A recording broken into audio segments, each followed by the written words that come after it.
Gosh, I can see my stupid Band-Aid. It's all right. It's part of my look now. Okay. In June of 2019, a 18-year-old girl named Bella had just wrapped up her first year of college. And so she came back to her hometown. And where her parents lived and where she'd grown up was this little village in France that was sort of out in the mountains, actually. It was like this little town that was surrounded by forest on all sides, and it was tucked up in the mountains. It was this quaint place to grow up, and she loved it there. And so when she was growing up in this town, one of her favorite things to do as a child was to go out into this forest that sort of surrounded not just her house, but the town itself. That was sort of a main thing that folks in this village did, is they hiked all over the place.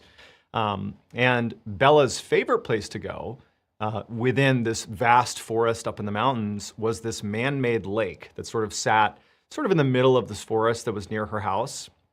And I'm going to describe to you how to get to this forest, because it sort of does play a role in the story itself. So Bella, she would, to get to this man-made lake, she would hop in her car at her house, and she would drive about 2 miles down the road, and she would come to this shoulder off to the side of the road where there was no, signage anywhere on the side of the road that said, hey, this way to the man-made lake. But having grown up here, she knew this is where you go. This is where you go to get to the lake. And so she'd park on this shoulder, and there was this little sort of like goat trail almost that cut right through the trees. And this forest, the trees they butt up right against the road. So basically, you park on the shoulder, and you walk directly into this forest that to the naked eye would just look like a random expanse of trees, but she knows the area, and so that's where she would go in. And she would walk due north, just straight into the tree line, getting through some pretty thick brush, and then eventually she would come to this little clearing, and in the clearing was a stream that also was running north to south, or south to north. And there was, a little path right next to the stream, and she would stand next to the stream, and she would just hike straight into this forest. And for about I think it was about an hour, a little over an hour. Again, this is all going to tie together, don't worry. About an hour of hiking straight along this stream, the little trail that was sort of next to the stream veered off to the left, at which point Bella knew she's very close to the lake. But instead of following this trail left, she just continues following the stream, but it requires sort of like walking on those stones and basically in the river for the last 20 minutes or so up to this major east to west running river. So again, she gets off of the shoulder, she hikes like an hour and a half straight into the trees next to the stream, and then she reaches this bigger body of water. It's a river running east to west, and at that point, she turns left, follows this river that brings her right to the man-made lake, which is this big, wide open, beautiful lake. And it was just really peaceful, and she loved going there because it's quiet, it's serene. She gets to be in nature, but also one of the things that made this lake really special for Bella was virtually no one. Actually, she had literally never seen another person at this lake. It almost, even though it was man-made, so clearly somebody went here and produced this lake. But it just sort of felt like this secret place, like a secret oasis that she loved going to. And so all told, it takes about 2 hours to hike your way in to this lake. And then obviously retracing your steps takes another 2 hours. And so all told, it's like a 4-hour just journey back and forth. But for Bella, she loved it. And she did it all the time as a kid, either by herself or with her family. But that was the route, and it was great. So in June of 2019, when Bella comes back from college, she gets home, she sees her parents, she sees her friends, and pretty quickly she decides, well, I'm home. I'm gonna go off to the man-made lake. I'm gonna go to the place I love so much. And so she gets up early one morning, she packs her bag, she hops in her car, she drives the 2 miles to the shoulder that marks the beginning of this trail. She gets out, and into the forest she goes. And so she walks until she meets up with the stream that is, in the clearing, and then she follows the stream, over an hour, making her way up towards that east to west running river. And she's maybe like halfway between, she's like, let's say an hour into this journey. She hasn't quite reached the east to west running river. She's on her way though. And as she's just walking through the forest, she hears the birds and the animals. It's like completely ordinary. As she's walking along, she suddenly hears a strange sound that she's never heard before in this forest. And she's been out here a lot. She hears the sound of a bell ringing somewhere in the forest. And the bell sound, it was really sharp and really abrupt. So it definitely was not something she mistook. She heard the sound of a bell, and it sort of appeared like the bell sound was coming from somewhere, generally in front of her. Not close to her, but somewhere sort of generally in the direction that she was going. And, her first thought is, that's weird. Like, is my mind playing tricks on me? Like, how could I hear a bell out here? That sort of requires potentially a person to be out here with a bell, and I never, ever see anybody out here. Like, this is sort of my secret place. But she's not scared. She's just sort of intrigued by it. And so she stops. She's standing next to the stream, and she's just listening for a second. And the bell sound, again, somewhere off in front of her, it picks up again. There's more ringing. And now the ringing is sort of constant, but it's not rhythmic. It's not in rhythm. It's sort of sporadic. I don't think we have a sound effect we can overlay on this. This is live, okay? You got to take my word for it. So it's this sporadic bell sound, like ding, ding, ding, ding, ding, ding, ding, ding, ding, ding, ding, like all over the place. So almost imagine like a cowbell, sort of like randomly ringing the cowbell, but it's constant. And so Bella, she's just standing there wondering what in the world is making this sound.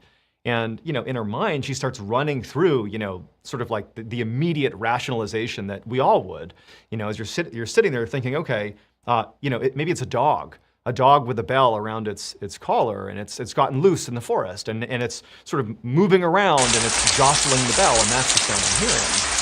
But the bell she was hearing, she knew was sort of a hearty bell. This is definitely a larger bell than a little rinky-dink bell that would be on a dog park. And so she's kind of like instantaneously going through that, and she's like, okay, it's probably not that. She's like, well, maybe it's like a bell was in a box. Maybe somebody nailed a bell in a box, and it somehow got in the river that I'm going towards, and it's like butting up against a rock, which sounds insane. For the record, this is literally what this girl said she thought. She thought maybe there's a package with a bell in it that's trapped in the river, and it's bouncing up against the rocks or whatever. But she's just basically going through this mental exercise of what's happening here. But she's not scared. She's just sort of intrigued. And so off in the distance, she's hearing this sporadic bell sound, and she's just been standing there listening to it, and she can't make sense of it. And so she's like, well, I'm already going this way. I'm just gonna go forward and see where this bell is coming from. And so, broad daylight, not scared. She's 20 minutes or so from the east to west running river. That's the final leg that brings her to the lake. She's just on her way. So here she goes. And she's walking right up to the stream, and the bell is somewhere in front of her. It's still going off. It's still sporadic. And about 5 minutes after she started walking again, so she's now within 15 minutes of the east to west running river, the bell sound just stops. It goes from sporadic and constant to just deadly silent. And, Bella, to that point, over those 5 minutes that she was walking, had just expected the bell sound to continue. Like, whatever it is, maybe it's the bell in the box in the river, or it's a dog, or whatever it is, it's gonna keep making this sound until I come upon it. Like, right? That it just seemed logically like that was what was gonna happen. But when the bell sound abruptly stopped, and not like it didn't fade, it just stopped, immediately stopped, it was actually kind of alarming for Bella. It's like she suddenly was like, wait a minute, why did it stop? What's causing it to stop? In some ways, that begs as many questions as what made it start ringing in the first place. Now it feels like that was an intentional choice by someone or something to cut the ringing. So it sort of caught her off guard a little bit. But, she's like, okay, there's got to be some sort of rational explanation for this. And keep in mind that, to us, this sort of seems like a nightmare waiting to happen. You're wandering into the forest by yourself, and there's a rogue bell somewhere off in the distance, and it's a Mr. Ballen story. Sort of feels like a bad idea, but this is like her hometown. This is her home forest. She's been out here a ton. This is like her happy place. It's daylight, everything's fine. So she's like, you know what? I don't know what caused the bell. That's weird, but I'm just gonna go and enjoy the lake. So that's what she does. She just keeps on walking along the stream, making her way the last 15 minutes or so towards that east to west running river. The bell doesn't pick up again, but after going another 5 minutes or so, she has not quite got to that east-west running river yet. She sees something up ahead. There's something on the ground that's next to this stream that she's been walking along for over an hour. And, you know, she slows down because it's far enough ahead of her that she just can't tell what it is. And she's looking, it kind of looks like an animal. You know, she can't tell if it's hurt, alive, dead. She doesn't know what it is. It could be a rock, but, you know, she doesn't know what it is. And so she walks closer to it. And then finally she gets a full picture of this thing on the ground, and she's sort of horrified by it. There is a beaver, a dead beaver, that is right in the trail, that sits right next to the river. This is about the part where the trail butts left and you need to start walking on stones in the river. So it's the tail end of this little trail she's on. And this beaver is just dead right there in the middle of the trail. But, you know, it's the forest and there's obviously animals attack animals, that's nature. And so that really isn't the thing that upset her. It was that when she looked at it more closely, she saw the beaver's head was gone. Like the head has been removed and it is nowhere to be found. And more strangely, she looked at the cut, you know, on the beaver's neck, and it just looked almost surgical. It did not look like, you know, a predator of some kind got a hold of this beaver and ripped it to shreds and ripped its head off. That would be sort of rough and ragged, and there'd be other signs of like clear predation here. But no, this is like the beaver's body is intact. Like there's no bite marks, there's no anything. It's just this almost surgical cut through its neck, and the head is gone. So the head of the beaver's gone, this beaver's here. There's no blood anywhere. Like there's no blood, nothing. And as she's looking at it, she's sort of looking around her at all the trees and everything, like wondering is there like a predator nearby or a hunter maybe? I don't know. She doesn't know what's going on, but she's feeling pretty uneasy about it. And she also sort of takes mental note of the fact that, you know, this thing doesn't smell bad. And typically when something dies, part of the decomposition process is it starts to smell bad. And it doesn't smell at all. And when Bella sort of gently prodded the beaver carcass with her foot, she felt that it was still sort of limp. And so clearly rigor mortis had not set in, which is the body tightens up after death, pretty quickly after death. And so, you know, Bella can't help but feel like, okay, somehow this beaver has been killed. And it looks like it's been killed with practically, you know, somebody taking a really sharp knife and like, you know, executing it, you know, cutting its head off. But why would that happen? How could that happen? That doesn't make any sense. And also, given the no smell, you know, still limp, it just seemed like this must have just happened.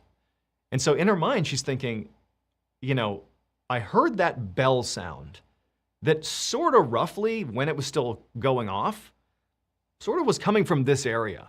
You know, it was ahead of her, right? And she's walked straight ahead and the bell sound stopped, but she's sort of in the area where the bell sound was, at least in her mind. And even though there's no logical connection between, you know, decapitated beaver and bell, she can't help but sort of begin to connect the two. Because now she's seen two things that sort of don't add up in the span of, you know, a few minutes, sort of in the same area, in a place that she's so familiar with that she can't help it. And she's like, what's going on here? And then she started to feel really uneasy, like, okay, really, is somebody out here? Is there somebody hunting animals and decapitating them? Is there a predator? I mean, she's really starting to feel uneasy. But, you know, Bella, you'll see, she's able to sort of calm herself down and work her way through pretty horrible situations here. She tells herself, okay, I'm overthinking this. You know, this looks sort of awful and very strange, but there's got to be some explanation. You know, maybe it's possible that another animal did just bite this beaver's head off, you know, and for whatever reason, they didn't take the rest of the body. Maybe they're waiting to come back and eat the rest of the body, and I've interrupted. And so, you know what? The best thing for me to do is forget the bell, forget the beaver, and just carry on. And that's what she does. She just sort of is like, whatever. And she walks the last few minutes up to the east to west running river. She turns left and she follows the river, brings her right out to the man-made lake. And she has, you know, a nice afternoon. She doesn't hear any more bells. She doesn't, you know, see any more, you know, dead animals, so to speak. And then eventually, you know, later in the day, she She turns around, she retraces her steps back along the river, back down the stream. She passes by the decapitated beaver that's right there. It's not moved. And she hikes, the hour plus rest of the way out to her car, and she goes home. And, that was it. It was, to her, this was, at the time, not some crazy hike. It was strange, but it wasn't a big deal. However, about a week later, so she's come home, a week goes by, she's been seeing her friends and her family, she's excited to be home for summer, but she's already feeling kind of bored.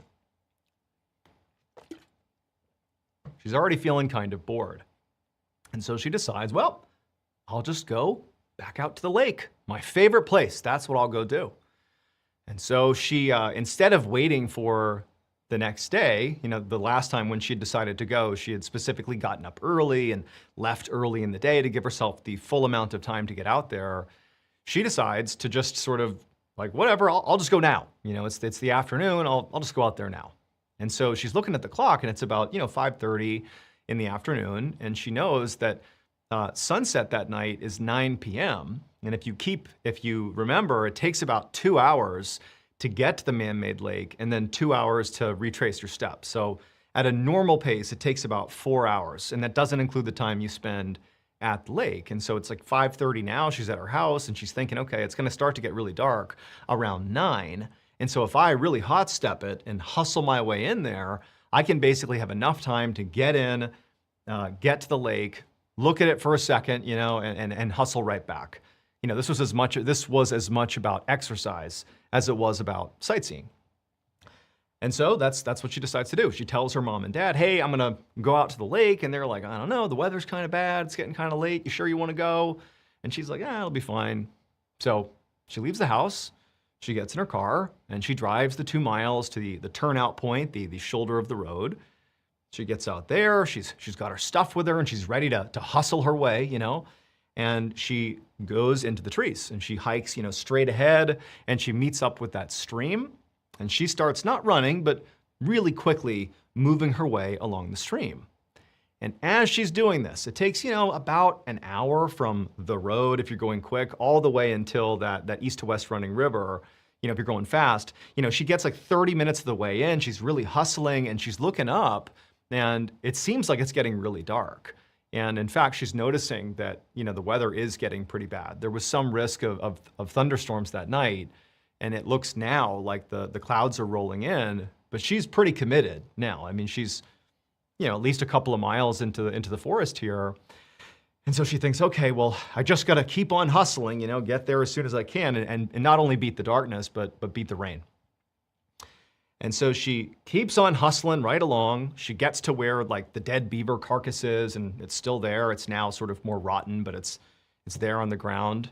And she passes the beaver carcass, and shortly after passing the carcass, she's getting close to the east to west running river. The sky now has become completely dark, thunder's rolled in, and it's actually starting to rain. And she's also looking at her watch, and it's getting pretty late. She again knows sunset's right at 9. She's moved really quickly, but now it's like it's cold, it's rainy, but she keeps on going. And so she's hustling past this dead beaver, and she's just about to get to that east to west running river when the sky just fully opens up. Absolute, complete downpour, complete thunderstorm, lightning, you name it. It's now basically dark out, and it's a whole storm. And even though she knew the weather was potentially going to be bad, she hadn't really brought warm enough clothes to really protect herself if she was going to be out here for any extended amount of time. But now she's reached the east to west running river. She's only like 15, 20 minutes tops from this lake. She's so close. She's like, I gotta go. I gotta get to the lake. I'm so close. And so against her better judgment, she turns and starts moving her way along the river towards the man-made lake. And she gets a couple of minutes, and she is now drenched. I mean, the rain has not let up at all. And, it's a full-blown storm. And now she looks at her watch, and, it's after 8 o'clock. And she's thinking, again, sunset at 9. It's a full-blown storm. Like, this is getting dangerous. If I spend another 10 minutes getting to the lake, that adds 10 minutes coming back. That's 20 minutes just to get back to this point. It's gonna be 8:30 at that point. Then I have over an hour to get back to the road. Like, I'm gonna be in the forest in the dark. I mean, the true dark, and in this storm. Like, I can't do this. So, Even though I'm so close, I gotta turn around now. And so Bella, despite being just 10, 15 minutes away from the man-made lake, she turns around and she begins going back. And so again, full-blown thunderstorm. It's now getting really dark because of all the storm clouds, and it's nearing sunset. And so as she's returning, even though she knows the trail extremely well, she's looking down because she's being careful that she doesn't trip.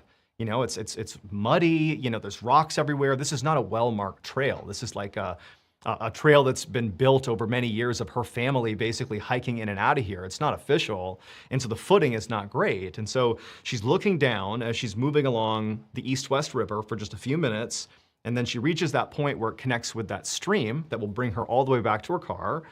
She turns, and she starts walking along the stream. And again, she's looking straight down. She's just watching where her footing is. She's moving quickly, but not panicking. She's not running at this point. She's just moving along. And then she gets about 5 or 10 minutes down the stream. And at some point, as she's walking, she feels her head run into something. Something that was hard, but also soft at the same time, kind of squishy, if you will. And so her head hits this thing, and it's dark, and she's startled by it, and she kind of reflexively, goes back like this and sort of looks around her, and it takes her a second, but then she realizes what she's just walked into. Dangling from a branch over this trail she's on is the beaver carcass. Someone has strung this beaver carcass, this headless beaver carcass, from a tree, and it's dangling basically at head height. And the beaver had its paws were sort of positioned in front of its body, and its head, which previous to this had been absent, missing, had been stitched onto its paws. And so this dead beaver's head is sitting on its paws, and it's dangling right in the middle of this trail. And so, Bella is looking at this, and she's, one, just disgusted that her face and head made contact with this, decaying, at least week-old corpse of a beaver. But pretty quickly, she moves from that to, wait a minute, when I came out here less than 30 minutes ago, I remember seeing the beaver corpse on the ground. I mentally remembered it because it was a landmark on the way in. It meant I was close. That means whoever did this just did this. This is a recent turn of events. So whoever's done this is nearby. And now it's getting really dark. The storm is pounding down on her, and now she's scared. And she tells herself, I can't panic. I need to get out of here as fast as I can because clearly somebody's out here screwing with me. But I have over an hour to navigate, and I can't get off course. I need to stay calm. I need to just get out of the forest. And so she told herself she's not gonna run. She's just gonna sidestep this corpse and just move with a purpose, not run, all the way back, over an hour back to the beginning of the trailhead. So she sidesteps this carcass that's dangling down, and she starts to walk. And immediately, as she's walking, she starts to feel the hairs in the back of her neck stand up. And she can hear distinctly, something is moving behind me. She knows it. Even though the rain is pounding down, there are branches and twigs and leaves breaking behind her. But she's so scared. This is a primal level of fear. She cannot turn around. She cannot bring herself to see whatever's behind her. She knows whoever it is, whatever it is, it's got to be connected to this beaver. She knows it, but she simply cannot look.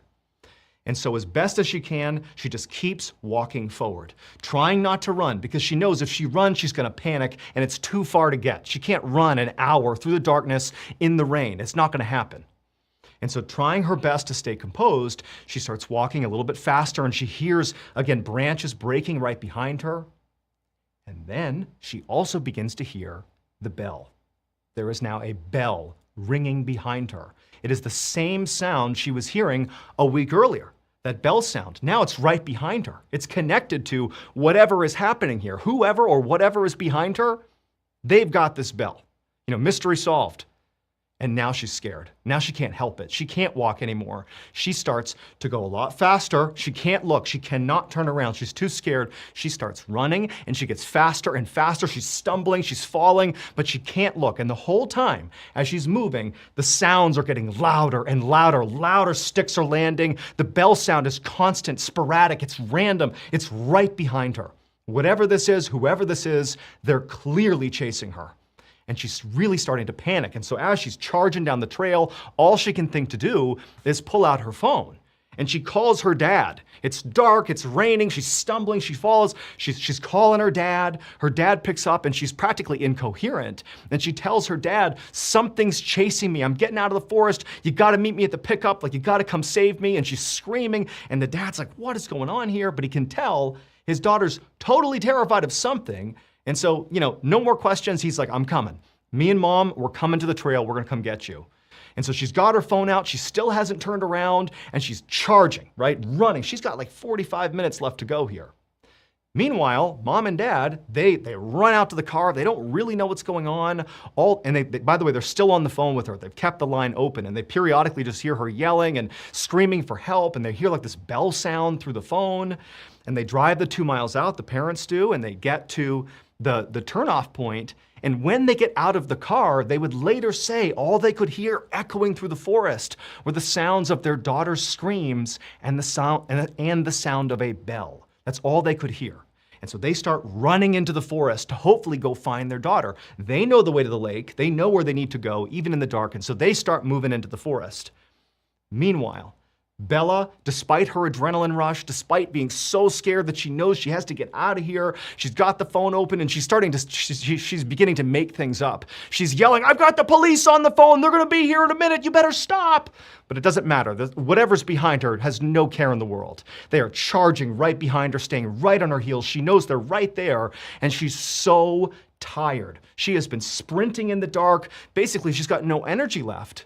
And at this point, she's got maybe 30 minutes, 20 minutes if she's lucky to get back to the car. And even if her parents had come out here right away, which they had, there's like a 20-minute gap between where she is and where they are.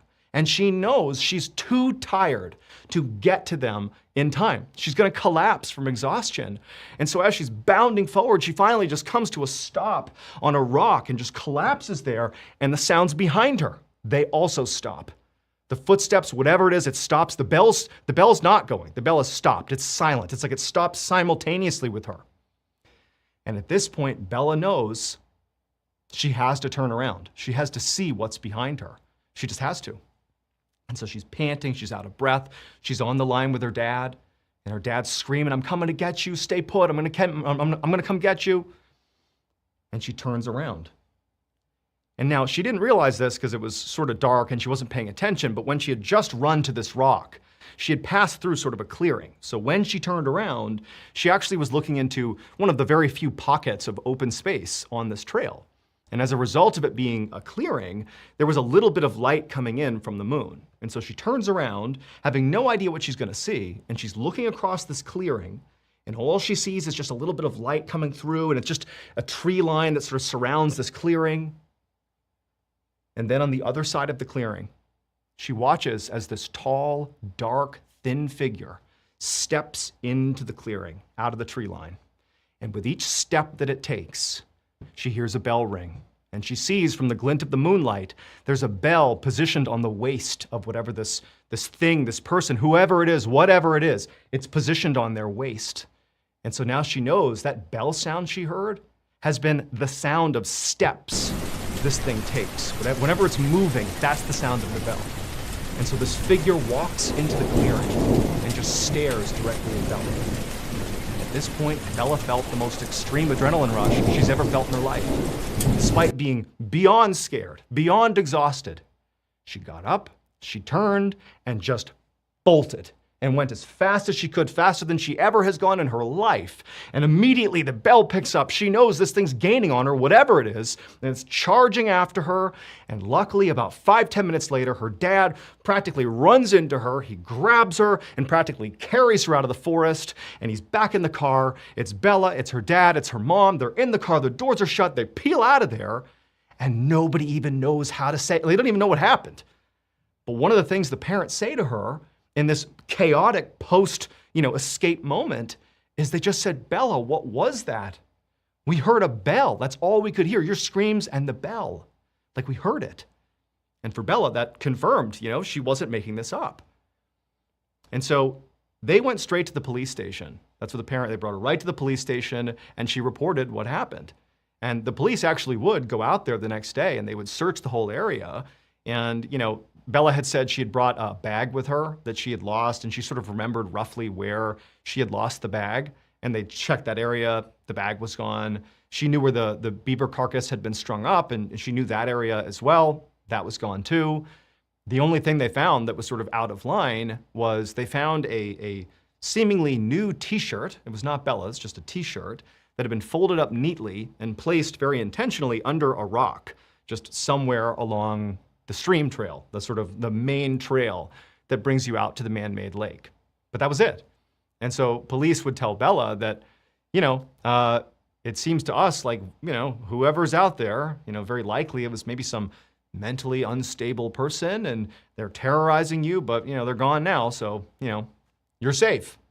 But for Bella and her parents who experienced that night, they were horrified, and they don't know if what Bella encountered was a person or not. Bella certainly claims that she doesn't think it was, and as a result, she has never gone back in those woods again. So there you go. That is the famous Bell story. Hope I did it justice. Twist for the story. It turns out it was a Mr. Ballen t-shirt. So that story is pretty fun to tell, I gotta be honest. That's a good one. So just so people know context for this one, back in like early 2021, I think it was, I was scouring the internet for stories to tell on this channel. And I remember this particular story I found on Reddit. And if you know anything about Reddit, there's like a vast sea of unverifiable stories that are out there that people claim they've seen all sorts of crazy stuff, and it's not true, or it's very difficult to corroborate. But we were able to get in touch with Bella. That's not really her name, but we call her Bella in the story. And she said, yeah, this is what happened. Like this is my story. I don't know what to make of it. And I always thought it was this just incredible narrative that for some reason didn't really have a lot of traction on Reddit, but it sort of worked on YouTube. However, you'll see I'll show you, actually, let's do this. I'm gonna show you the graphic novel version quickly for this story. What I was gonna say is we had to change elements of the story you just listened to. So what I just told you is the original version of that story. That's the way it was told online. That's the one we put on YouTube. However, the one that's in the book, which I'm gonna show you here in a second, is it's altered slightly, and it has to do with honestly, it's just like an IP thing. It's a what am I thinking of? It's basically there's a publishing issue because we could not get explicit permission for specific details, even though we had original permission to do the video. Publishing is a different animal, and so ultimately, we basically had to make slight changes. And so this story, you'll see if you get it, you're like, this is a little bit different. We had to change the setting, and we had to change the animal, and we had to change her name. But other than that, it is the same story. But that you'll see this story here. You can go to the overhead camera. So this is the bell. You can see that the environment is not a forest in France, but rather it's like a Midwestern desert. But in spirit, it is the same story. I'm blocking the camera here. But here, let's get to the right here. Look at that. Boom. Zoom. Look at that. Zooming in. So this is the first scene of the animal here. She's very, very frightened, surgical precision. But she's like, nah, it's fine. I'll just go. And then she comes back a week later. It's raining. Boom, right here. She walks into the paw, it looks like, because again, the story's been altered slightly for the book. Look at that. Well, that would have been a beaver carcass, but instead it's a ragged old, I think it's coyote. I think that's what we went with. But again, the spirit of the story remains.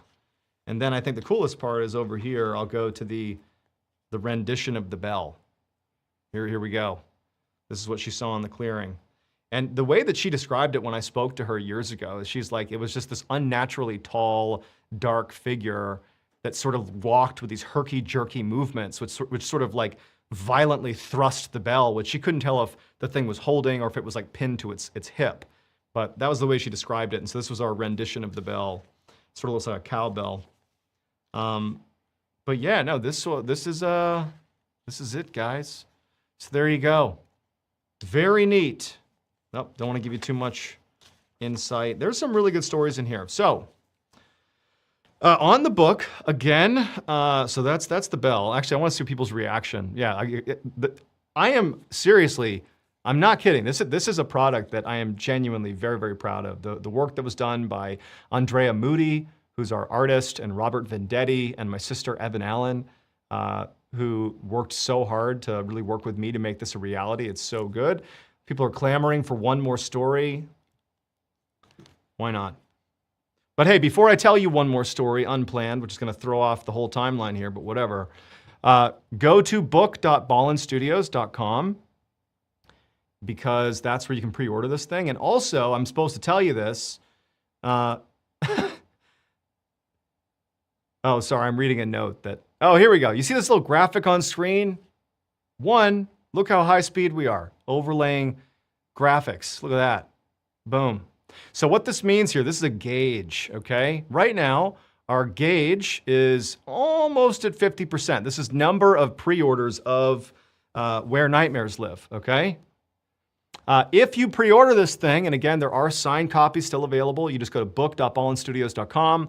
If we hit that 50% threshold that we need to make the New York Times bestseller list, I'm going to pick some folks who pre-ordered, and I'm going to give you a little video chat. I'm just going to call you and just chat it up, swap some stories, okay? And if we hit the 100% mark, which means we're going to make the New York Times bestseller list, but I got to get you guys pre-ordering. If we hit that, and you can track this thing on social media. We'll keep this on social media. We're going to do a spooky Halloween live stream, okay? I'll go full send, spook mode, but we got to get up to 100%, okay? So you can track the progress of how many things we've sold on social media. And yes, all you got to do is go buy yourself or pre-order a copy. And then also, it's not just pre-orders, although it's really important. It's just buying the book, period. Where Nightmares Live, it comes out in October. Pre-order it right now, book.ballenstudios.com.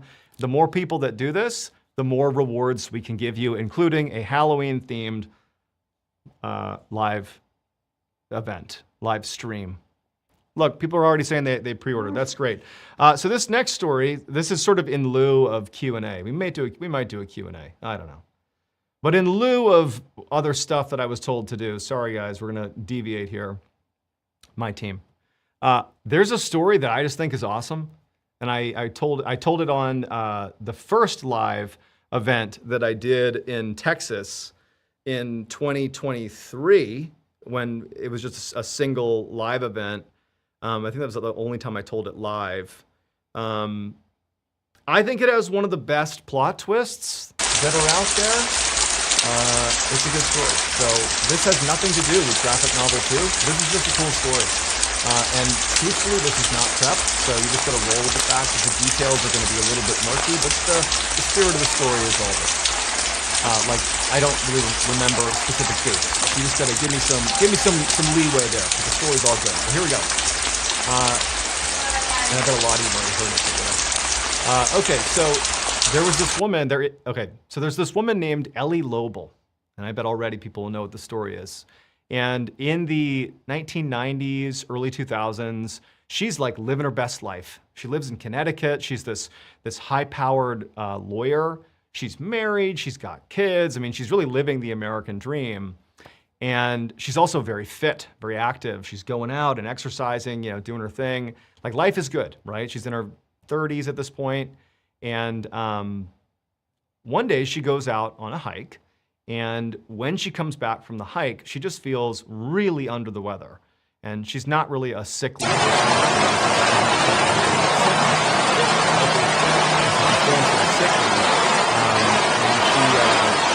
But she kind of talks about, okay, I live a stressful life. I'm sure I'll be fine. But over the following days and weeks, this sort of fatigue that she was feeling on last night really didn't go away. And, she tried to, again, rationalize it and sort of tell herself that whatever this was, it was, she's fine. It's going to go away. I got a cold, or I'm feeling under the weather, whatever it is, but it's going to go away. But it didn't. And she did go to the doctors after, I think it was a couple of weeks.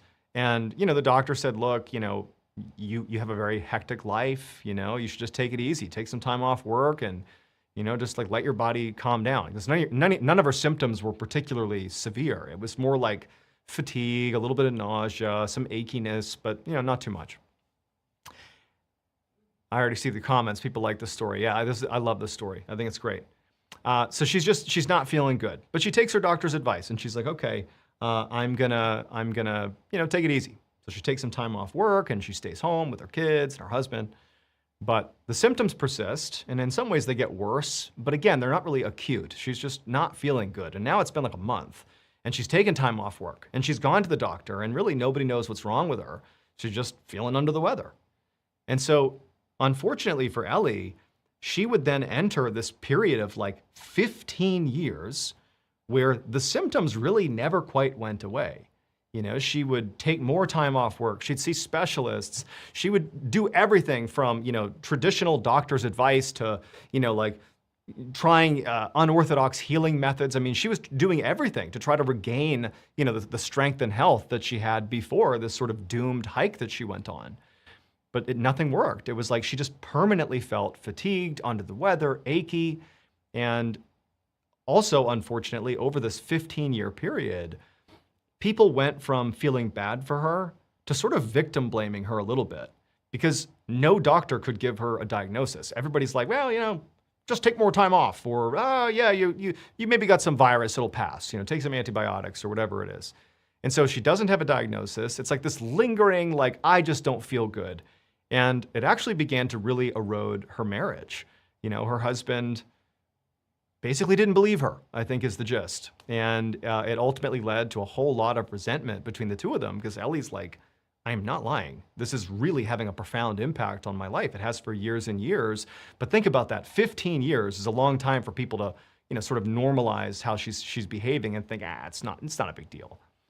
And so eventually she and her husband get divorced, largely over her mystery illness, if you will, and its effect on her ability to be a present wife and be a present mother. Both of those things were really suffering. She also had to totally step back from being a lawyer. She really couldn't practice nearly as much. She just couldn't handle the workload. And so over the course of 15 years, it's like her life basically got ruined, or at a minimum, it got totally derailed. She was on a course for the best life ever to now, like, what's happened? And so again, 15 years go by, it's like 2010 or something. She's divorced. Also, her relationship with her kids, who are now, they're grown now, suffered. Her kids sort of took their dad's side, not entirely, but they were like, look, Mom, I don't know what's going on here. I don't know how serious this is. It is what it is. But they were grown-ups. They had moved on. They had their own families. And so she's an empty nester. She's divorced, and she still has this mystery illness. She's kind of lost touch with her kids, or she's not seeing them much. It's like her life is sort of a shell of what it used to be. And worse than that is around the 15-year mark, her, sort of persistent symptoms that were all sort of minor, sort of ramped up. And for the first time ever, in the time she'd had whatever this was, they became fairly acute. In fact, she began to show signs of organ failure. It started with really intense fatigue. She goes to the doctor and they're like, look, we still don't know what's wrong with you, but you're showing signs of organ failure. And unfortunately, we don't really know what to do. There isn't much we can do, So they prescribed all these sort of aggressive treatments that were sort of, experimental, to say the least, because they didn't know what was wrong with her. So they couldn't really treat the root cause. And so she was sort of staring down this really awful quality of life here if she went with the doctor's treatment options. Or, the doctor said, if you want to do it this way, you can do nothing. And just sort of accept that whatever happens, happens. Basically, you can ride out what's happening to you and try to enjoy your life, and you likely are going to pass away soon. Is sort of what she's being told. Like it's you're in your mid-40s and it's about to come to an end, and nobody knows why. So it's devastating beyond words. But in a way, Ellie, when she hears this news, it almost felt like relief. You know, her life went from so good to so bad over those 15 years. And she felt like, what do I even have anymore? You know, I don't have my kids. I don't have my marriage anymore. I don't have a career that I'm doing. You know, it's like her life was a shell. And so she actually made the sort of very intentional choice to almost intentionally just go for death. You know, she actually hired somebody who's known as an end-of-life care person, who their job is to be by your side until you die. I mean, they're there to keep you comfortable, and there's things that they do on the paperwork side, but they're not there to like keep you healthy and good. They're here to like assist you in dying, right? And so she hires this person, and she also rents an Airbnb in Southern California, which is an area that she's always loved. And you know, she's in Connecticut, so she goes to this Airbnb in Southern California along with this end-of-life care person, and she gives them explicit instructions, you know, to the care person, like, look, I'm basically just gonna enjoy being in Southern California and just lay in bed until I die. I don't want you to intervene. I just want you to be here so that when I go, you can inform my family. Because by the way, Ellie did not tell her family she was doing this. She just up and moved. She didn't want her family to tell her no, because she knew they would, despite the distance in their relationships, they likely would push her to seek treatment. But she didn't want that. Her quality of life would be too bad. And so she goes to this Airbnb in this cute town in Southern California. It's I believe it was the height of summer, so it's like beautiful. The flowers were in bloom. Everything's so gorgeous. You know, it's like this wonderful place in her mind to have her final moments. And she goes into this Airbnb and she gets in bed. And her plan is quite literally to lay there with the window open and just wait to die. And in her mind, she believed that if she was like kind of mentally almost trying to die, that whatever was happening, her organ failure would like speed up and she would die soon. So she's thinking, I'm just gonna like sip a little water, not eat, and just let myself die. And for 3 days, she laid in that bed and she got worse and worse, but she didn't die.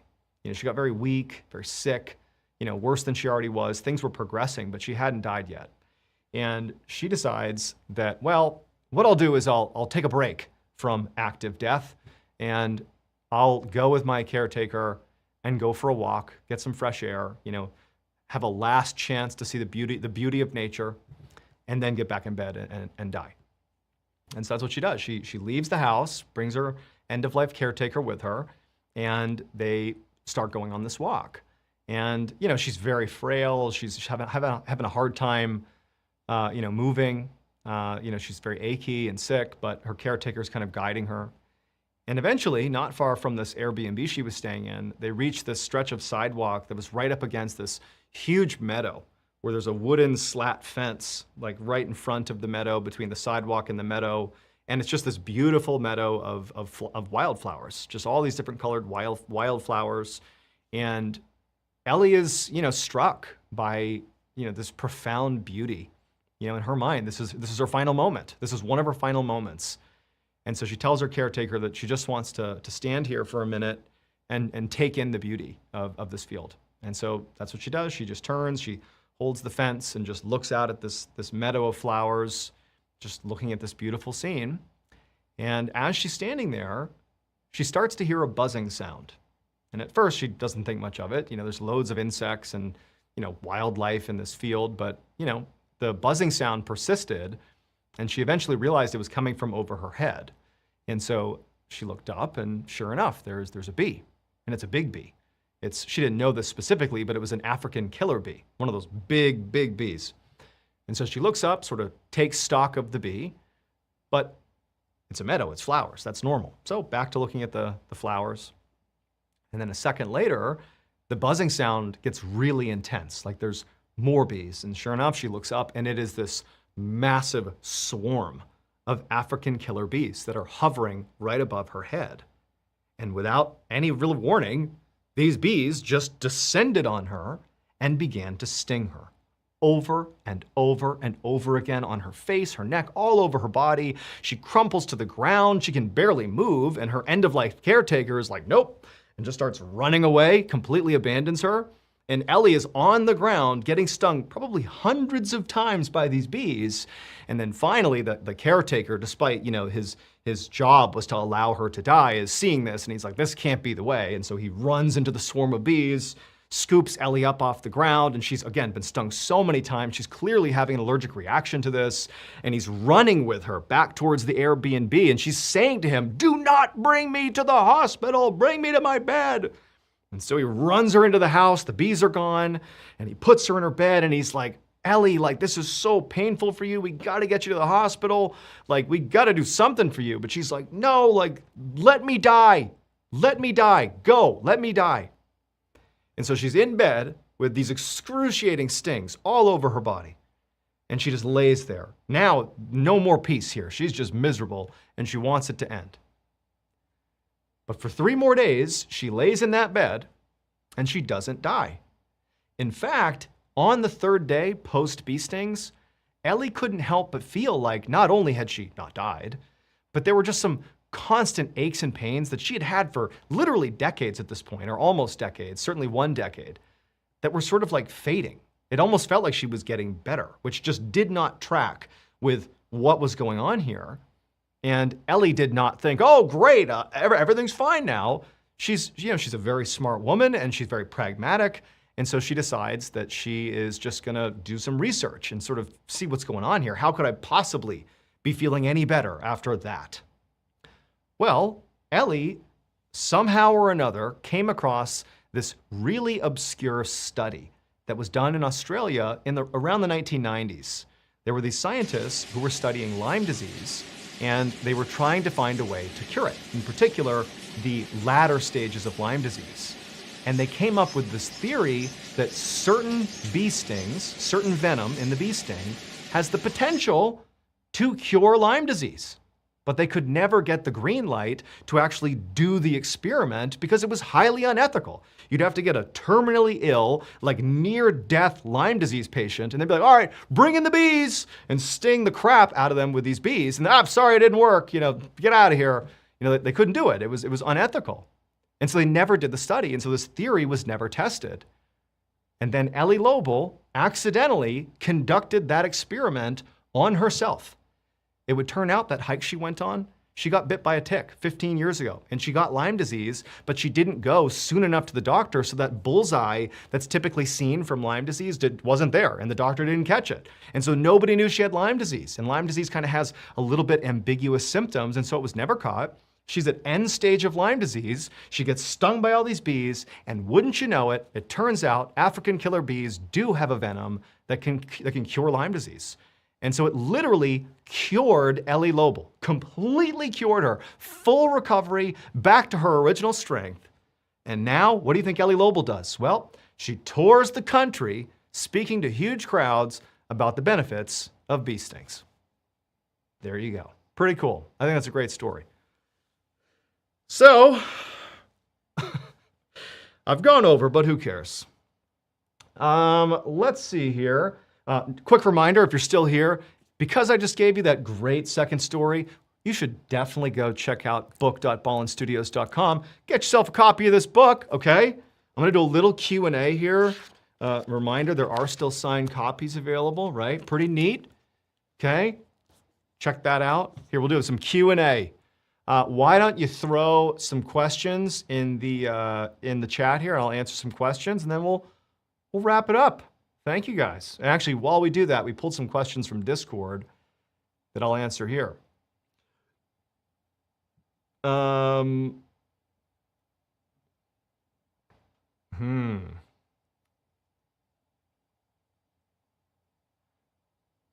you slow down the chat at all? Is there any, there yet? As slow as you can get it at this point, because I need to read them. Have you ever thought about narrating audiobooks? I've actually narrated 2. These 2. You can actually listen to both of these in audiobook format. Obviously, the new one doesn't come out till the fall. What's your 3 favorite ideas for stories? I think that's probably, I think the question was basically, what are my 3 favorite stories? If I'm gonna guess. I've got to say the Ellie Lobel bee story is up there. I would say the Dyatlov Pass story is oh, Lori Gift. How can I get involved with the Mr. Ballen Foundation? Shout out to Lori, she's the director of the Mr. Ballen Foundation. Love you, Lori.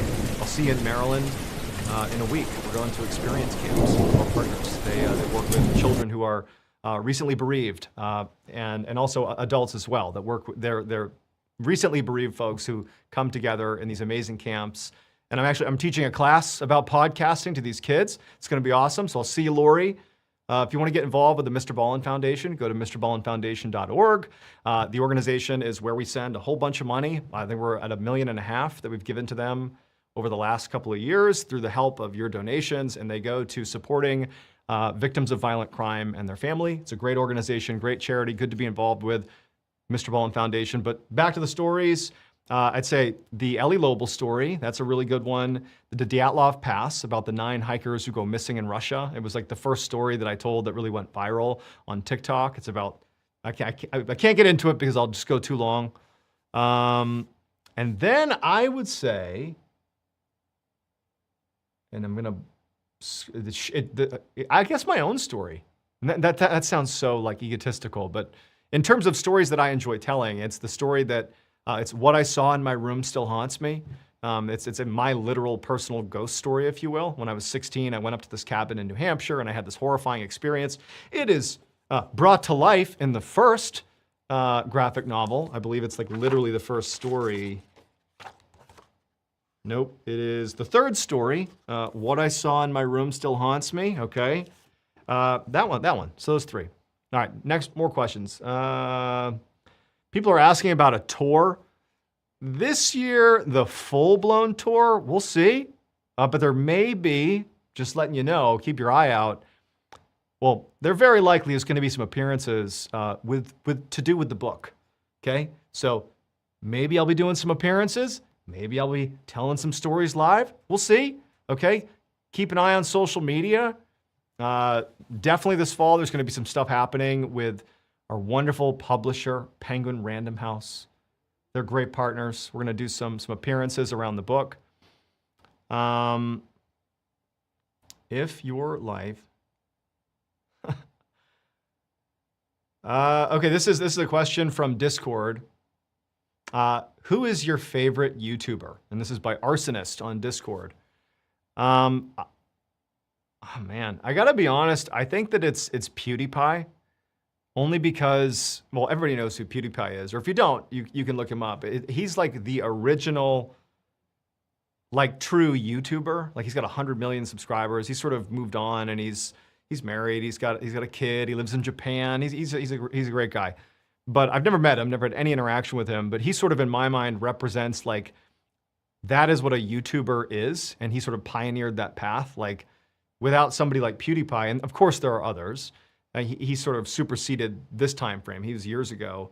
He sort of carved a path that a lot of other folks have sort of taken.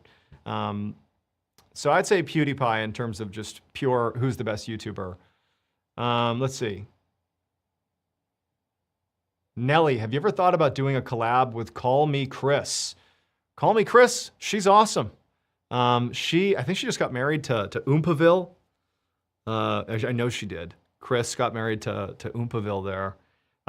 She and I sort of came up roughly at the same time on TikTok. I think I started maybe a little bit before she did, and the two of us, chatted a little bit about what it means to be in content. We were both sort of like, I don't know. Hope that helps. Yeah, so I have not thought about doing a direct collaboration with her, but she's wonderful, and so is Oompaville. What kind of music do I listen to? By Missy Mitchell.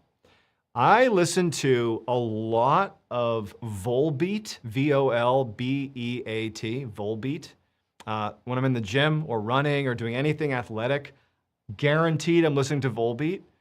In particular, there's a song that's like mostly in, I think, Dutch. It's for Evikt, F-O-R, for, and the second word is Evikt, E-V-I-G-T. It's a hit, dude. You got to check it out. Volbeat for Evikt. Even my wife likes it. My wife hates my music, okay? So Volbeat. Love Volbeat. Danish. Someone just corrected me. Danish. See, I'm not up to speed. And then I'd say, you know what? I'm a huge fan of the Lumineers. And actually their lead singer, Wesley, if he's a fan of The Strange, Dark, and Mysterious, pretty amazing. I remember when they released their most recent album, I got a cassette deck sent to me, like an old school like cassette.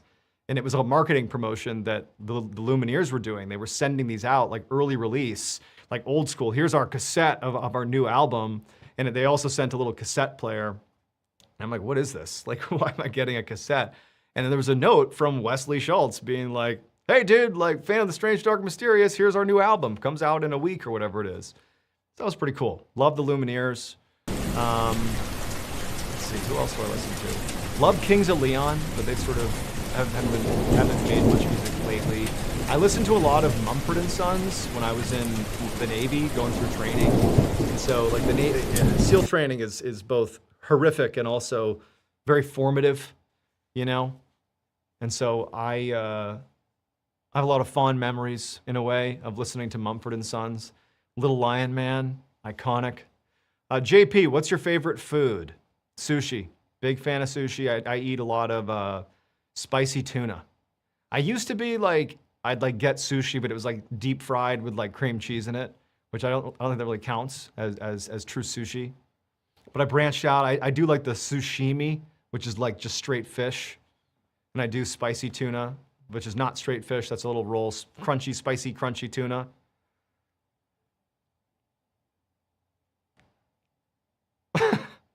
I'm reading some of these. Let's see. Will you do more stories about tornadoes? I gotta be honest, I haven't prioritized that.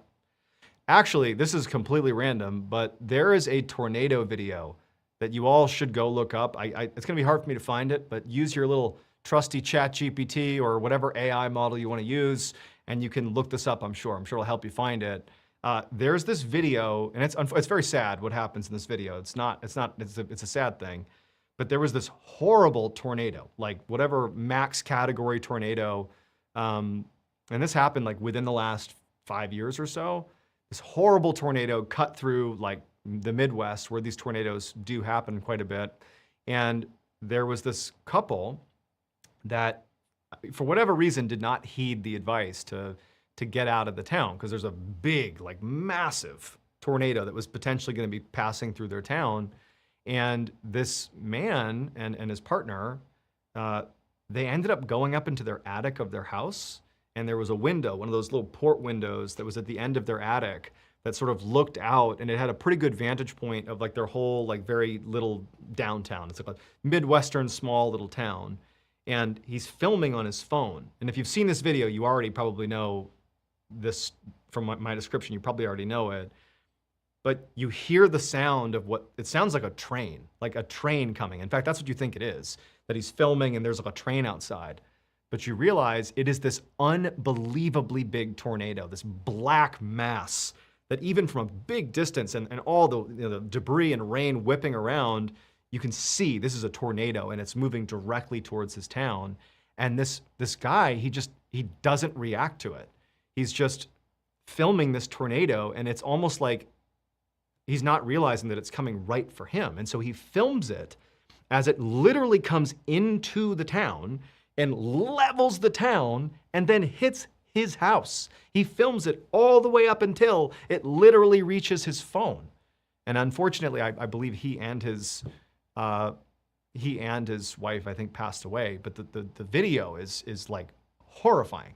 So if you can use that description to look it up. I think you're talking about the Clem Schultz video from Fairdale, Illinois, from Mother Oracle. I think that's right. Clem Schultz sounds correct. The wife died downstairs and he loved being upstairs. Yeah, very sad. Someone just asked, what do I think about Matt Rife purchasing the Warren household? That's pretty crazy. So the Warren household, hold on, what are their names? The demonologists, oh my gosh. Somebody put it in the chat. What's the name of the couple, the very famous demonologist couple? I can't believe I'm forgetting their name. Is it literally last name Warren? What are their names? You know what I'm talking about. Ed and Lorraine Warren. Thank you very much, Bree. Ed and Lorraine Warren, who I should have known that. They're incredibly famous demonologists. Everyone's saying it. Thank you very much. They had this house, I believe they owned it, where they had like 100+ relics that are like supposedly haunted relics, to include like the Annabelle doll, which I don't know if you saw the news recently, but that Annabelle doll, which apparently is the most cursed item like in the whole world. It's just this like rag doll, this Raggedy Ann doll that's now kept behind a case, you know. Apparently a guy bought it somewhat recently, and after buying it, he ended up dying, and that's not uncommon for folks who own this doll periodically. I don't know. Don't know the whole story, but that Annabelle doll is now in the Warren house, behind glass, along with 100+ other of these like hyper, you know, cursed items. And it's sort of like a museum. Like the house is sort of separate from the items, but it's where all those items are stored. And so Matt Rife purchased the house. And so now he's like the caretaker of the Annabelle doll and all these different demon things, which I think is kind of crazy. It's really interesting. We reached out to Matt's team to see if he'd be interested in hopping on Story Time with Mr. Ballen to talk about his apparent love of the strange. Human skin carefully removed, carefully preserved, and horrifyingly altered into something that looked less like evidence and more like clothing. And the worst part of all was this: whoever created it had taken their time. The morning of January 6, 1999 arrived wrapped in dirty gray fog that smothered the city of Krakow like a wet blanket. The Vistula River moved slowly beneath sheets of fractured ice, carrying branches, garbage, dead fish, and secrets through the center of the sleeping city. The industrial tugboat Elk pushed against the freezing current with a tired, mechanical groan, its steel frame rattling every few seconds as chunks of ice slammed into the hull. Nobody on board expected that day to become one of the most infamous moments in modern Polish criminal history. The crew had spent years pulling disgusting things from the river: animal carcasses, rusted bicycles, bags of medical waste, once even the remains of an abandoned car. So when the propeller suddenly jammed hard enough to stall the engine, nobody panicked. They cursed, grabbed hooks, and prepared themselves for another miserable hour in the cold. But as the tangled mass rose slowly from the water, silence spread across the deck with terrifying speed. At first, the object looked pale and rubbery, like soaked leather stretched too long beneath sunlight. One crew member laughed nervously and guessed it was pig hide dumped illegally by a butcher shop. Another man immediately turned away before the object even fully cleared the surface. Something about it felt wrong, deeply wrong. Human eyes are strangely good at recognizing human shapes, even when the brain refuses to process them. The thing collapsed onto the steel deck with a wet slap: arms, facial structure, ears, empty eye openings. One of the sailors vomited over the side of the boat before anyone even spoke. What lay before them was not a corpse. It was skin, human skin. Entire sections of a young woman's body had been removed with horrifying precision, as if somebody had peeled away her identity itself. The freezing wind swept across the river while the crew stood motionless, unable to comprehend what they were seeing. And then one man noticed the stitching: tiny, careful modifications around the edges, reinforced sections, holes prepared for fastening. In that exact second, the horror transformed into something even worse. This had not been done to hide a murder. Someone had wanted to wear her. Long before the river carried its nightmare into public view, 23-year-old Katarzyna Z lived quietly among the ancient streets and Gothic architecture of Krakow like someone trying desperately not to be noticed by the world. She studied religious history at Jagiellonian University, one of the oldest and most prestigious universities in Europe, but classmates barely remembered hearing her voice. She preferred corners, silence, and isolation.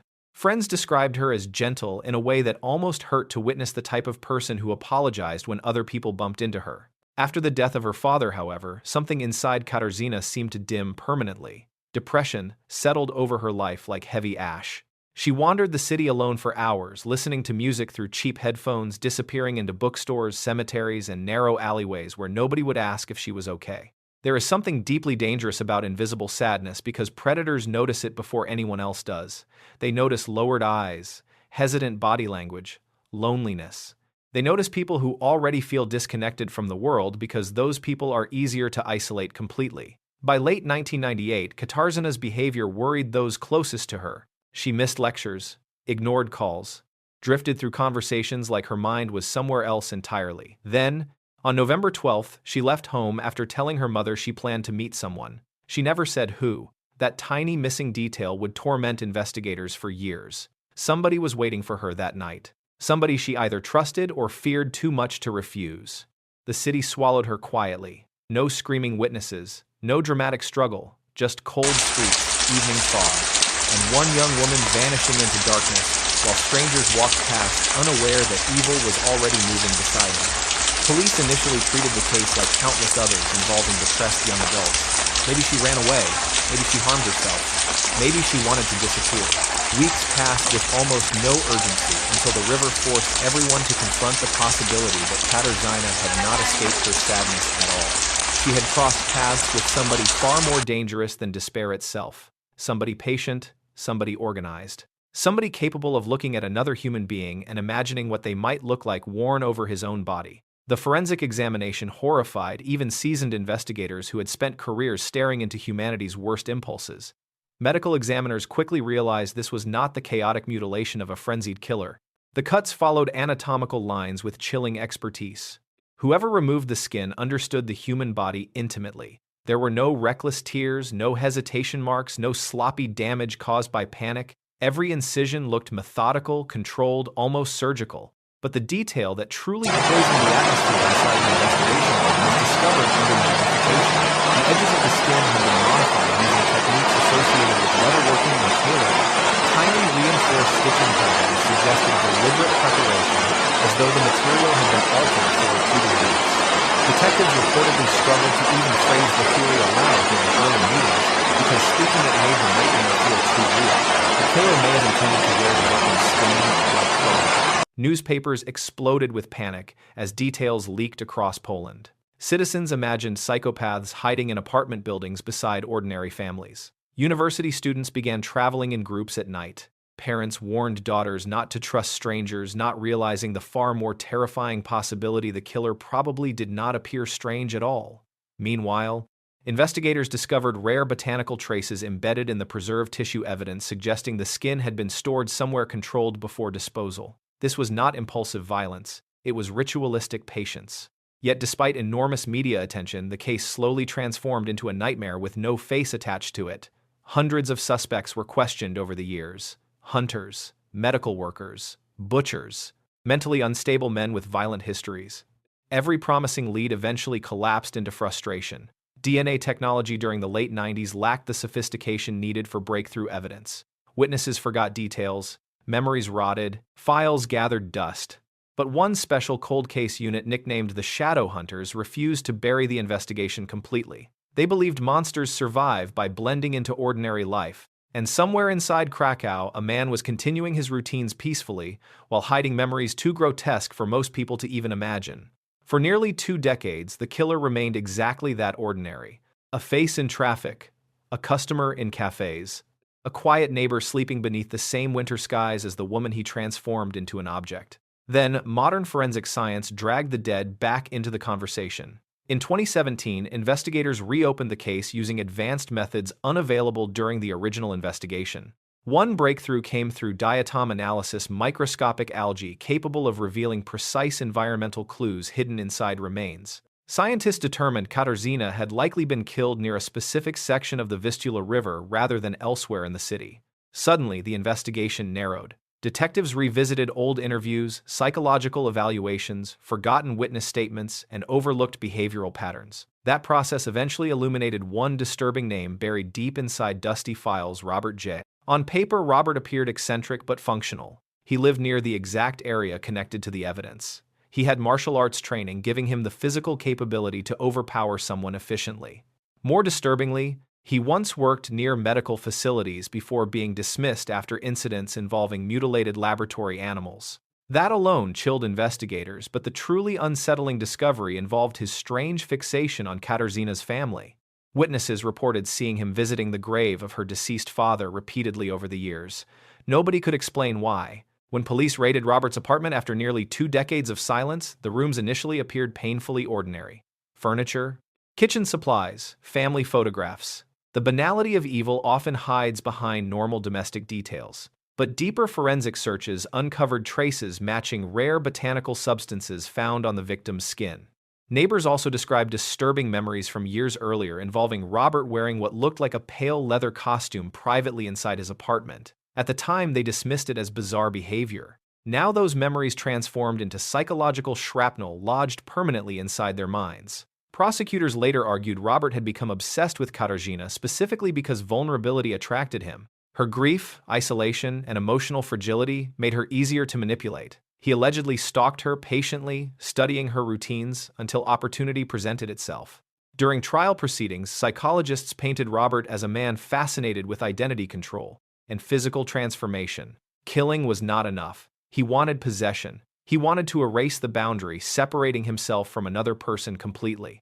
The courtroom reportedly became suffocating whenever forensic photographs appeared on screens because nobody could fully process the level of calculated intimacy involved in the crime. This was not destruction for pleasure alone, it was consumption, a grotesque attempt to crawl inside another human existence like a parasite searching for rebirth. In 2022, more than 2 decades after Katarzyna disappeared into the freezing streets of Krakow, Robert J. finally received a life sentence for murder and mutilation. By then, the case had become legendary across Poland, not only because of its brutality, but because it forced ordinary people to confront a terrifying reality. Some predators can hide successfully for years by behaving just normal enough.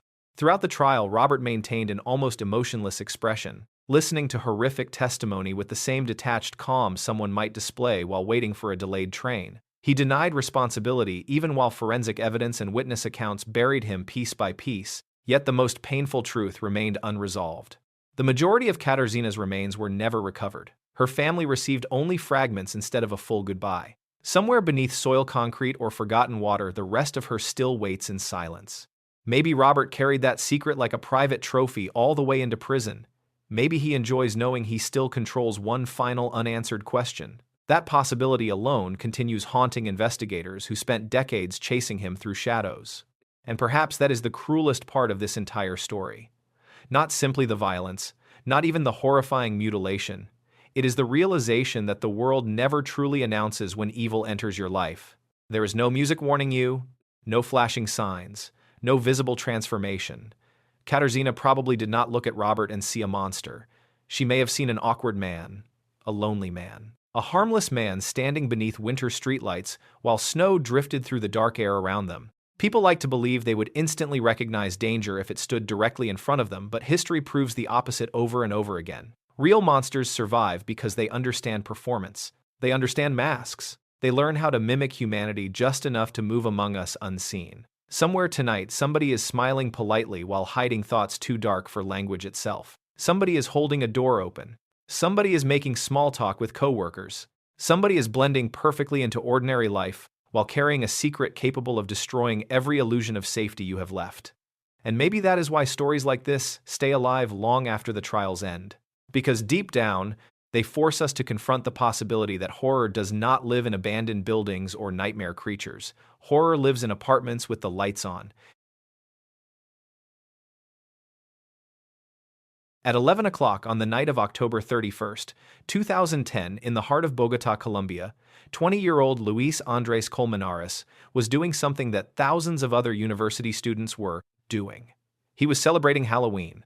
Luis was a brilliant popular economics student from a wealthy family in northern Colombia, and tonight he looked vibrant in his devil costume, laughing with his close-knit circle of friends. The setting was a high-end nightclub in the city's famous Zona Rosa, a place where the young and the wealthy of the city gathered to feel safe and untouchable. For Luis, life was on a perfect upward trajectory. He was the pride of his family, a young man who had successfully navigated the pressures of a prestigious university. Tonight was supposed to be the reward for all that hard work, a night of music, dancing, and the company of his peers. Inside the club, the air was thick with the scent of expensive perfume and the heavy thumping of music. Luis was surrounded by people he trusted, his so-called golden circle. These were students from the same social class, people who shared his goals and his future. He spent the evening chatting with a girl he was particularly interested in, a fellow student named Laura. Everything felt normal, peaceful, and exactly as a young man's night should be. But as the clock ticked toward the early hours of the morning, a small, subtle, wrong detail began to emerge. It was not something loud or obvious. It was a shift in the atmosphere between Luis and his friends. A witness later recalled that Luis seemed to become uncharacteristically distressed. His usual easy smile vanished, replaced by a look of confusion. It was as if a cold breeze had suddenly blown through the warm, crowded nightclub felt only by him. Suddenly, without any clear explanation, Luis bolted. He ran out of the nightclub and into the cool Bogotá night air. His friends Laura and Jesse followed him, claiming they were trying to calm him down. They chased him toward Veery Park, a beautiful green space known for its walking paths and a deep concrete drainage canal that cut through the center. In the darkness, the park felt different, the shadows stretching out like long, thin fingers. Laura would later tell the police that Luis was in a state of blind panic. She claimed that when they reached the edge of the park, Luis suddenly sprinted toward the canal. According to her story, he didn't stop, didn't look back, and didn't listen to her screams. He simply vanished over the edge of the steep concrete wall, plunging into the dark, murky water of the drainage system below. It was a choice that made absolutely no sense for someone like Luis. Within minutes, the emergency sirens were cutting through the quiet of the residential neighborhood. Firefighters arrived at the park, their heavy flashlights slicing through the blackness of the canal. They conducted a grueling, systematic search of the tunnel. They waded through the water, checking every corner and every crevice of the concrete structure for over 12 hours. But as the sun began to rise over Bogota, the search teams came up completely empty. There was no sign of Luis. No devil costume, no footprints in the mud, and certainly no body. The lead investigator concluded that if Luis had fallen into the canal, the current must have swept him miles away into the city's larger sewage system. His friends were distraught, giving statements to the police that painted a picture of a tragic, drunken accident. They went home to change their clothes, leaving the Colmenares family to face a nightmare.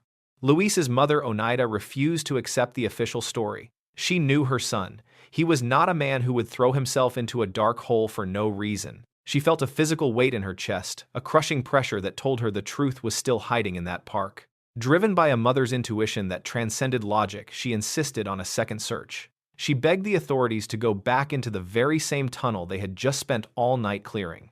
Reluctantly, 24 hours after the disappearance, a second search team entered the Veery Park Canal. They walked the same path as the first team. They shined their lights on the same walls.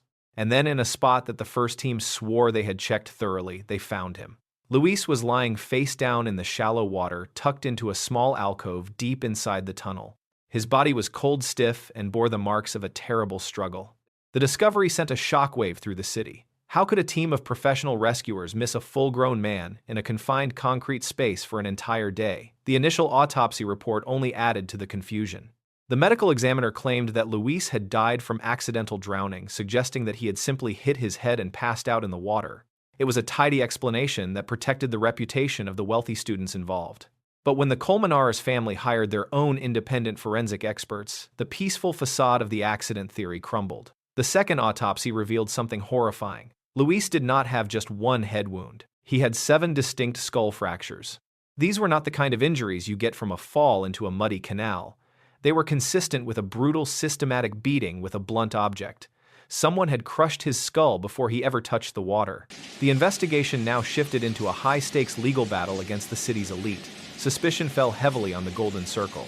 Prosecutors alleged that Luis had been murdered during an argument and that his body had been dumped in the canal after the first search was already over. They suggested that his friends had used their family's influence to stage the scene, believing that no one would dare to question the word of Bogotá's most powerful children. As the trial began, the public became obsessed with the closed-circuit television footage from the night of the disappearance. In one grainy clip, you can see Luis leaving the club, but his movements don't look like those of a man who is drunk or suicidal. He looks like a man who is being hunted. He keeps glancing over his shoulder, his breathing fast and shallow, his hands shaking as he tries to navigate the crowded street. He was terrified of something. The courtroom became a theater of contradictions. Witness statements from the students changed repeatedly. One friend claimed they saw him jump. Another said they only heard a splash. The global positioning system data from their phones showed they were in areas of the park they had never mentioned to the police. Yet despite the mounting evidence of a cover-up, the wall of silence around the Golden Circle remained thick and impenetrable. In 2017, after years of legal maneuvering, the primary suspects were acquitted. The judge ruled that while it was clear that Luis had been murdered, there was not enough specific evidence to prove exactly which person had delivered the fatal blows. The Colmenares family stood on the courthouse steps devastated. They had proven their son was a victim of a crime, but the people who stood by and watched him die were walking free. Today, if you visit Veery Park on a quiet night, you can still see the concrete canal where Luis Andres Colmenares was found. It is a place that feels wrong, a small crack in the safety of the city's most expensive neighborhood. The memory of that night lingers in the air, a reminder that sometimes the most dangerous people are the ones who smile at you in the light, only to disappear into the shadows when the music stops playing. The truth of what happened in that tunnel remains a haunting image in the mind of a mother who still waits for a confession. It is a story of how easily a life can be extinguished and how quickly the world moves on to the next tragedy. While the water in the Bogota Canal continues to flow toward the sea, a different kind of darkness was beginning to gather thousands of miles away, where a trail of blood was leading toward a very different kind of ritual.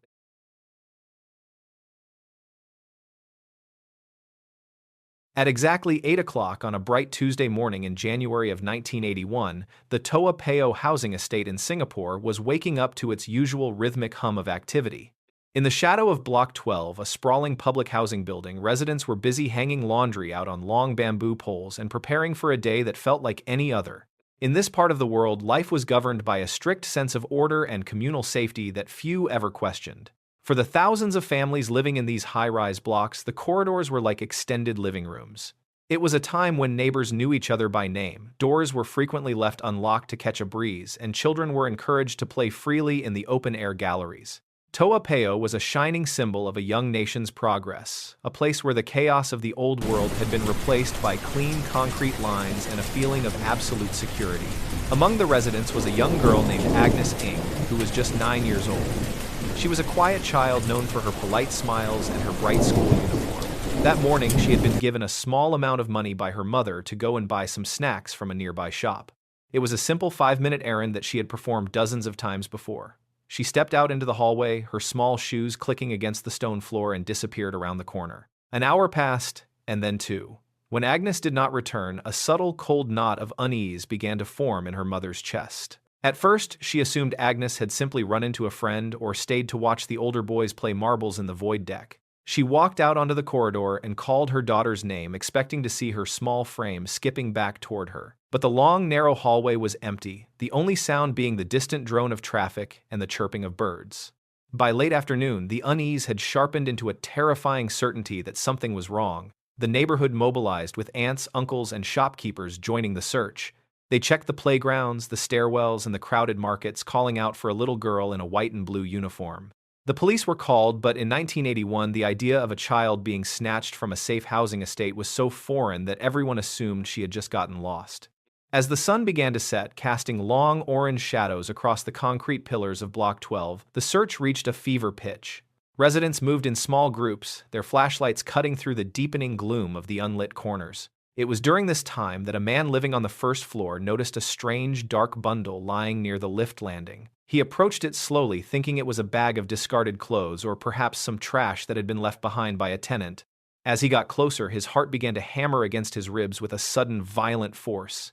He realized that the bundle was not fabric at all. It was Agnes. She was lying perfectly still, her small body tucked into a shallow alcove. There was no obvious sign of a struggle, and at first glance, she looked like she was simply sleeping. But as the man reached down to touch her shoulder, he felt a coldness that did not belong in the tropical heat of a Singaporean evening. The discovery sent a physical wave of shock through the estate. The police cordoned off the area, their blue lights reflecting off the windows of the surrounding blocks. As forensic officers began their grim work, they noticed something that made their blood run cold. Arranged around the girl's body were several strange occult objects. There were small slips of paper with intricate drawings of deities, bits of burnt incense, and a fine dusting of what looked like ritualistic powder. The investigation had barely begun when a second, even more terrifying discovery was made just a few hours later. In a nearby block, the body of a 10-year-old boy named Ghazali Marzuki was found. He had disappeared under similar circumstances, snatched from a safe environment during broad daylight. He was found abandoned in a similar hallway, his eyes open and staring at the ceiling, surrounded by the same haunting symbols that had been found near the body of little Agnes. For the people of Toa Payoh, the world had suddenly fractured. Parents who had once let their children roam free now locked their doors with multiple bolts and held their little ones' hands with a crushing grip. The atmosphere in the estate became one of suffocating suspicion. Neighbors who had known each other for years began to cast sideways glances at one another, wondering if a monster was living in the flat next door, hiding behind a facade of ordinary everyday life. The police knew they were looking for someone who felt comfortable in these buildings, someone who could lure a child away without causing a scene. They began a systematic floor-by-floor search of Block 12, looking for any clue that would lead them to the source of this sudden darkness. It was during this search that a sharp-eyed officer noticed a very small dark smear on the floor of the 7th floor corridor. He knelt down, his breath catching in his throat as he realized it was dried blood. He followed the trail, which consisted of tiny, almost invisible droplets that led away from the lift and toward the end of the long hallway. The trail stopped abruptly at the threshold of a specific door. To any casual observer, this was just another government flat identical to hundreds of others. But as the officer stood there in the heavy silence of the hallway, he felt a primal sense of danger. There was no sound coming from inside, but the air around the door felt thick and cold. The occupant of the flat was a man named Adrian Lim, who was well known in the area as a self-proclaimed medium and traditional healer. He was often seen wearing ornate robes and was said to possess spiritual powers that could cure illnesses or bring good fortune to those who paid for his services. He lived there with two women who were described as his wives, and to the outside world they were simply a religious, if somewhat eccentric family practicing their faith. When the police finally forced their way inside, the ordinary world of the housing estate vanished completely. The interior of the flat had been transformed into a chamber of horrors that defied any rational explanation. The walls were covered in dark drapes and flickering candles, and the air was heavy with the cloying scent of blood and rotting flowers. In the center of the main room stood a large altar adorned with hundreds of small statues, jars of human hair, and sharp ritualistic knives. Adrian Lim stood in the middle of the room, his eyes wide and unblinking, looking more like a hollow shell of a man than a human being. He did not resist as the officers moved in to arrest him. His two wives, Catherine Tan and Ho-Ka Hong, sat on the floor in a state of total glassy-eyed submission. They seemed to be moving in a trance, their voices a low rhythmic whisper as they recited prayers that sounded like they belonged to a different, much darker century. As the forensic teams began to document the scene, they found evidence that the horror went far deeper than anyone had imagined. Hidden in a back room were several car batteries and lengths of electrical wire that had been used to deliver excruciating shocks to the victims. They found notebooks filled with Adrian's jagged handwriting, detailing his belief that he needed to sacrifice innocent children to the gods in order to appease them and grant him ultimate spiritual power. The most disturbing part of the discovery was the psychological control Adrian held over the two women. They were not just his accomplices, they were his tools. He had convinced them that he was a divine being, and that their participation in the murders was a sacred duty. Through a combination of physical torture, drug administration, and psychological manipulation, he had erased their original identities, turning them into extensions of his own twisted and violent will. The trial that followed was a moment of national reckoning for Singapore. The public struggled to understand how such extreme ritualistic violence could exist in a society built on modern progress and rational law. The details of the Toa Payoh ritual murders were read out in court, painting a picture of a man who had manipulated the ancient superstitions of his culture to justify the slaughter of the most vulnerable members of his own community. During the proceedings, Adrian Lim remained chillingly arrogant, often smiling at the gallery and claiming that his only regret was that he had not been able to complete his rituals. He spoke of his victims as if they were nothing more than ingredients in a recipe, a chilling detachment that made the hair on the back of the spectators' necks stand on end. His wives, meanwhile, fluctuated between moments of lucidity and periods where they seemed to fall back into his spell. In the end, the law was as unyielding as the concrete of the housing estate. In 1988, after years of appeals and psychological evaluations, Adrian Lim and both of his wives were sentenced to death and executed. The flat in Block 12 was eventually cleared of its dark contents and renovated, but for many who lived through that time, the memory of what happened on the 7th floor remains a stain that no amount of white paint can ever truly cover up. Today, the Toa Payoh estate looks very much like it did back then, a place of order and safety where families raise their children in peace. But if you walk through the long, open-air corridors of Block 12 late at night, you might notice that the doors are locked a little tighter than they used to be. The silence of the hallway carries a weight, a lingering echo of a time when the person living next door proved that the most dangerous monsters are the ones we invite in. The blood trail that led to Adrian Lim's door eventually faded from the stone floor, but the lessons of that tragedy became part of the city's foundation. It was a reminder that even in a world of clean lines and bright lights, there are shadows that can grow if they are given a place to hide. And as the people of Singapore looked toward a future of even greater prosperity, a dark cloud was beginning to form over a quiet apartment in Romania where another secret was being painted over. In that distant city, a woman's life was about to become a forensic riddle hidden beneath 5 layers of fresh white paint. The man responsible believed he had wiped the world clean of his crime, but, like the blood in Singapore, the truth has a way of glowing through the darkness when the lights go out. The history of the apartment in Brasov was about to be rewritten by a team of investigators who knew that some stains simply refused to stay buried under the surface. The air in Toapeo eventually returned to its humid tropical stillness, leaving only the quiet rustle of the wind through the laundry lines. The children who play in the courtyards now have no memory of the name Adrian Lim, but their parents still watch them with a vigilance that was born in the winter of 1981. It is a protective instinct that ensures the safety of the block, a silent promise that the darkness will never be allowed to return to the 7th floor. As the moon hangs over the high-rise towers, casting a pale glow on the concrete walls, the estate settles into a peaceful slumber. The ghosts of the past are kept at bay by the living who have learned that true security comes not from the height of the walls, but from the strength of the bonds between neighbors. In the distance, the city continues to glow, a beacon of progress that hides its deepest scars beneath the glittering lights of a modern, orderly world. The story of the ritual murders serves as a final haunting image of a time when the unthinkable became reality. It is a cautionary tale that echoes through the halls of every housing block, a whisper in the ear of every passerby that safety is a fragile thing. And as we leave the quiet streets of Singapore behind, we carry with us the realization that sometimes the most ordinary places are the ones that hold the secrets that would make the campfire go cold. The silence of the housing block is finally complete, the only sound the distant hum of a city that never truly sleeps.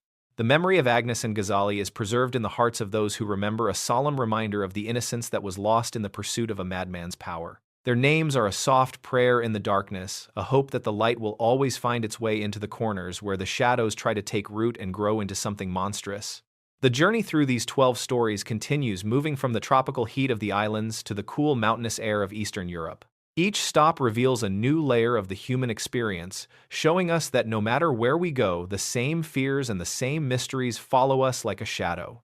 We are all just travelers in the dark, searching for the truth in a world that often prefers to keep its secrets locked away behind closed doors and fresh coats of paint. Take a deep breath and steady your nerves, because the next path we walk is just as winding and just as dangerous as the one we have just left. The light of the campfire is dimming, but the stories are far from over. Keep your eyes on the horizon and your ears open to the sounds of the night, for the world is full of things that go bump in the dark, and we are just beginning to scratch the surface of the mysteries that lie ahead of us in the gloom. The 7th floor of Block 12 stands silent now, a quiet testament to the resilience of a community that faced the darkness and survived. The windows are dark, reflecting the stars above, and the air is clear and calm. But the history of the place remains woven into the very fabric of the building, a reminder that the past is never truly gone. It is just waiting for someone to remember the names and the faces of those who were taken too soon. As we move forward into the night, let the memory of Toapeo stay with you, a small, cold spark of awareness in the back of your mind. It is the feeling of a door left slightly ajar, of a sound that shouldn't be there, and of a world that can change in the blink of an eye. Stay vigilant, stay safe, and remember that the most important thing you can do is look out for those who cannot look out for themselves in a world that is often unkind. The road ahead is long, but we walk it together, one story at a time, until the sun finally breaks through the darkness of the morning. For now, the campfire is our only guide, and the stories are our only company in the deep and silent night.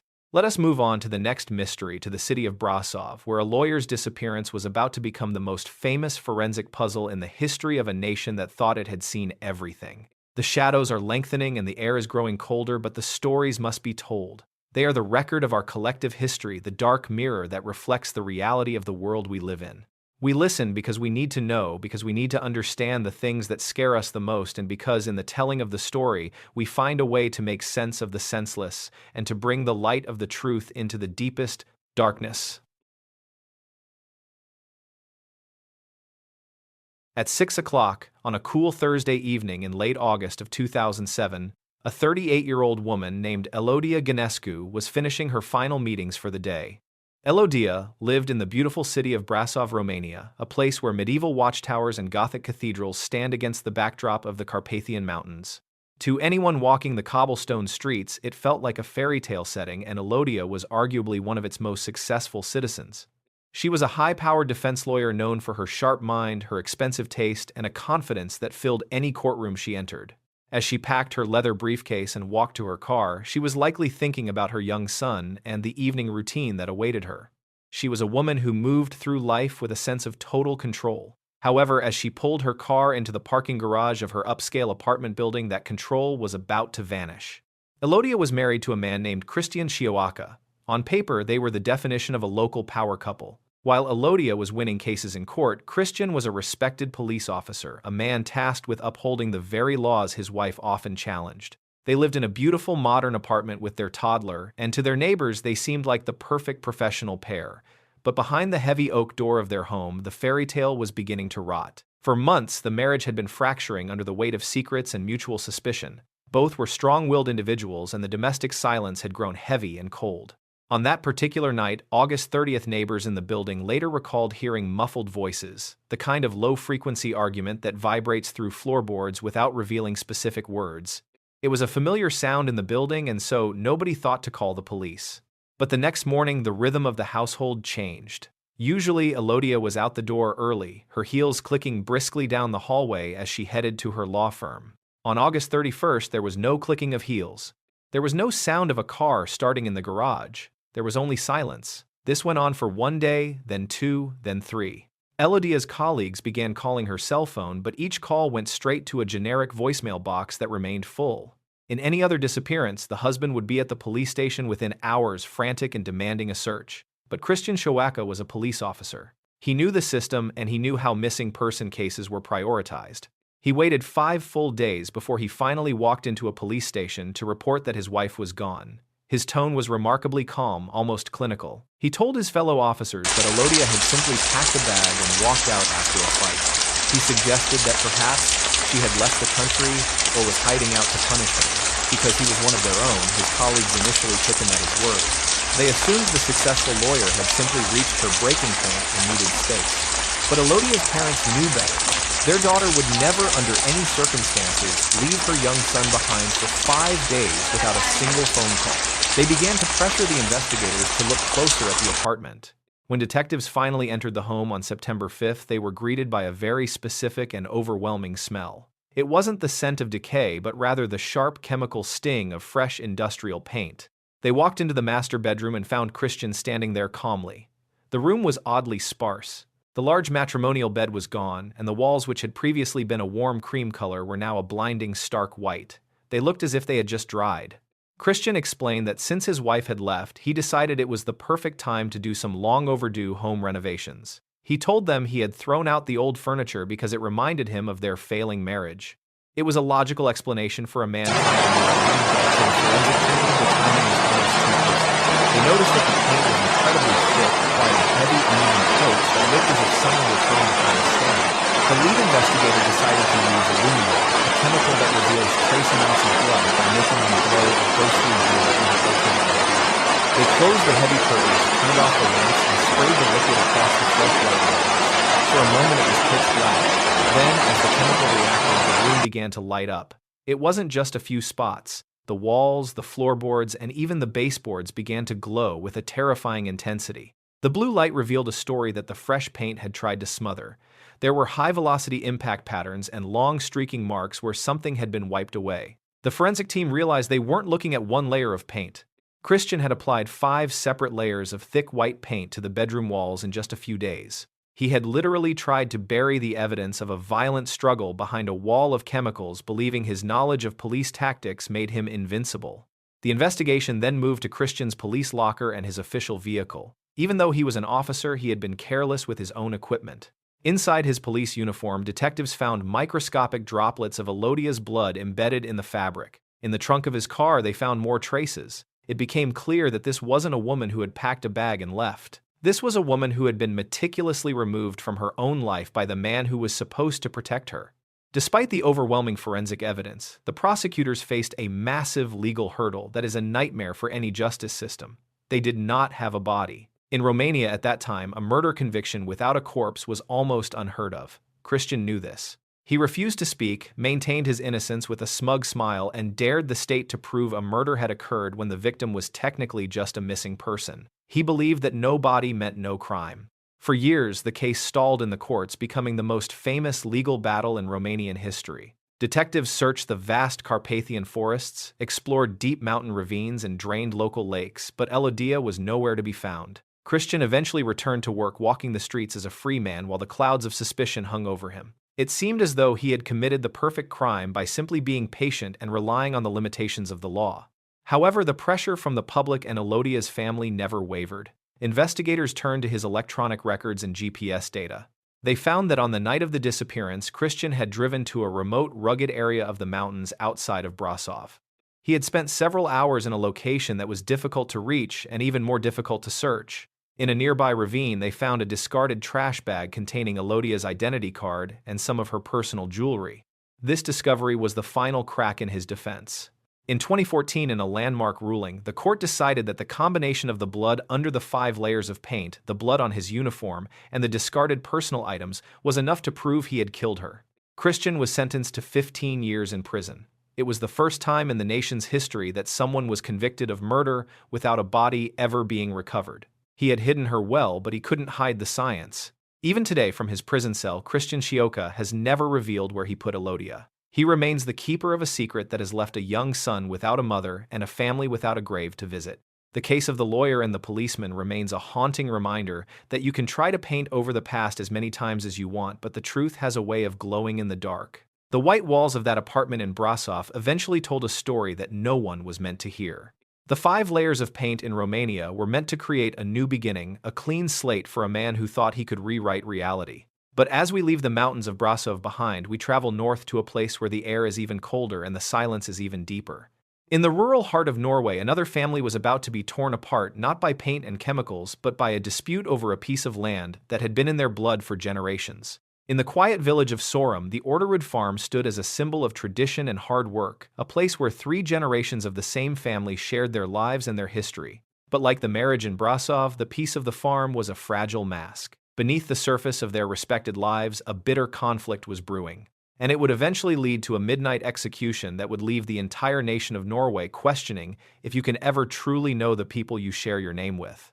The secret in Norway wouldn't be hidden behind paint, but behind a wall of silence that 4 people had spent decades building. It was a mystery that involved a mysterious blue car, a pair of missing socks, and a betrayal so deep that the land itself seemed to remember the violence. As the sun sets over the Norwegian fields, the shadows of the Orderud farm are beginning to stretch out, reaching toward the next story in our journey through the darkest corners of the human heart.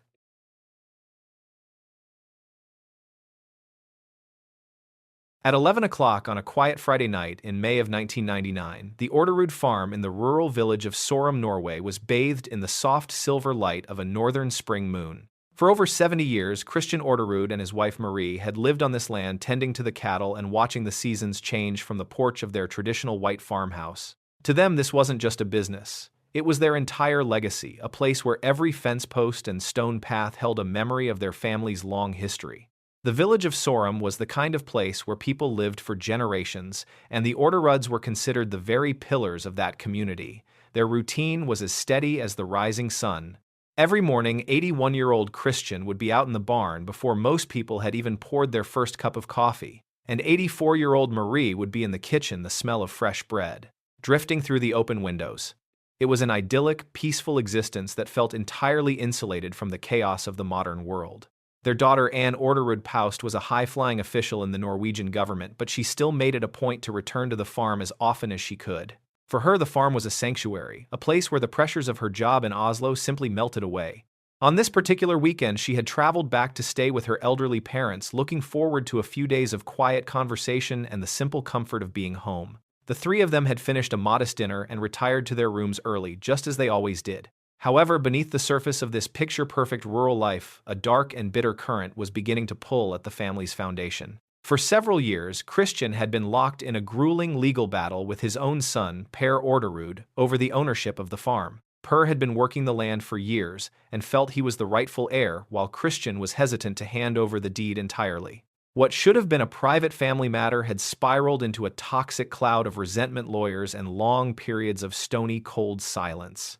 Despite the tension, the neighbors never suspected that the dispute would ever lead to anything more than heated words. In Sorum, you solved your problems over a fence or in a courtroom. You didn't solve them with violence. And so, on that Friday night, as the lights in the farmhouse winked out one by one, the village remained still. The only sound was the rustle of the wind through the budding trees and the distant lowing of the cows in the pasture. Everything seemed exactly as it should be, but the air around the farmhouse was beginning to feel heavy. At some point in the deep middle hours of the night, a small wrong detail appeared that went completely unnoticed by the sleeping residents. A dark blue car was seen idling on a narrow dirt road near the edge of the Orderud property. There were no lights on inside the vehicle and the engine was turned off, allowing it to sit there like a shadow. This road was rarely used at night, especially by outsiders. For nearly an hour, the car just sat there, its occupants watching the darkened windows of the white farmhouse with a chilling, patient intensity. Inside the house, the silence was suddenly broken by the soft, rhythmic creak of floorboards. In a house that old, every sound tells a story, but these sounds were different. They weren't the groans of a building settling into the night. They were the deliberate, muffled steps of someone moving with purpose. Imagine if you were Marie, waking up in the dark to a sound that shouldn't be there, your heart beginning to hammer against your ribs as you realize the front door, which you personally locked, has been opened without a single sound of a struggle. The next morning, the farm remained eerily quiet. Usually by 8 o'clock, the tractor would be humming, and Marie would be out tending to her garden. But the cows were still waiting in the barn, their bellows growing louder and more distressed as the hours passed. A relative who lived nearby eventually became concerned and walked over to the house. As they approached the back door, they noticed something that made the hair on their arms stand up. The door was slightly ajar, and a single discarded sock was lying on the grass just a few feet away. The relative pushed the door open and was immediately met with a silence so thick it felt like a physical weight. They called out the names of Christian, Marie, and Anne, but there was no response. As they moved further into the house, they found the 3 members of the family in their respective bedrooms. All 3 had been executed in their beds at point-blank range. They were still in their pajamas, their expressions frozen in the moment of sudden, terrifying realization. It was a clinical professional slaughter that left the room looking like a scene from a nightmare. When the Norwegian police arrived, they were faced with a forensic puzzle that seemed designed to baffle them. There were no signs of a break-in, no fingerprints on the door frames, and not a single drop of foreign DNA left behind by the killers. The victims had been shot with 2 different weapons, a .22 caliber and a .38 caliber, suggesting that at least 2 people had entered the house. Nothing of value had been stolen. The killers hadn't come for money, they had come to erase the 3 people who stood in the way of the farm's future. The investigation quickly centered on the family dispute. Within weeks, 4 people were arrested: the son, Per Orderud, his wife Veronica, Veronica's sister Kristen, and Kristen's boyfriend Lars. The prosecution's theory was that the 4 had conspired to murder the parents and the sister to ensure that Per would inherit the farm without any further legal hurdles.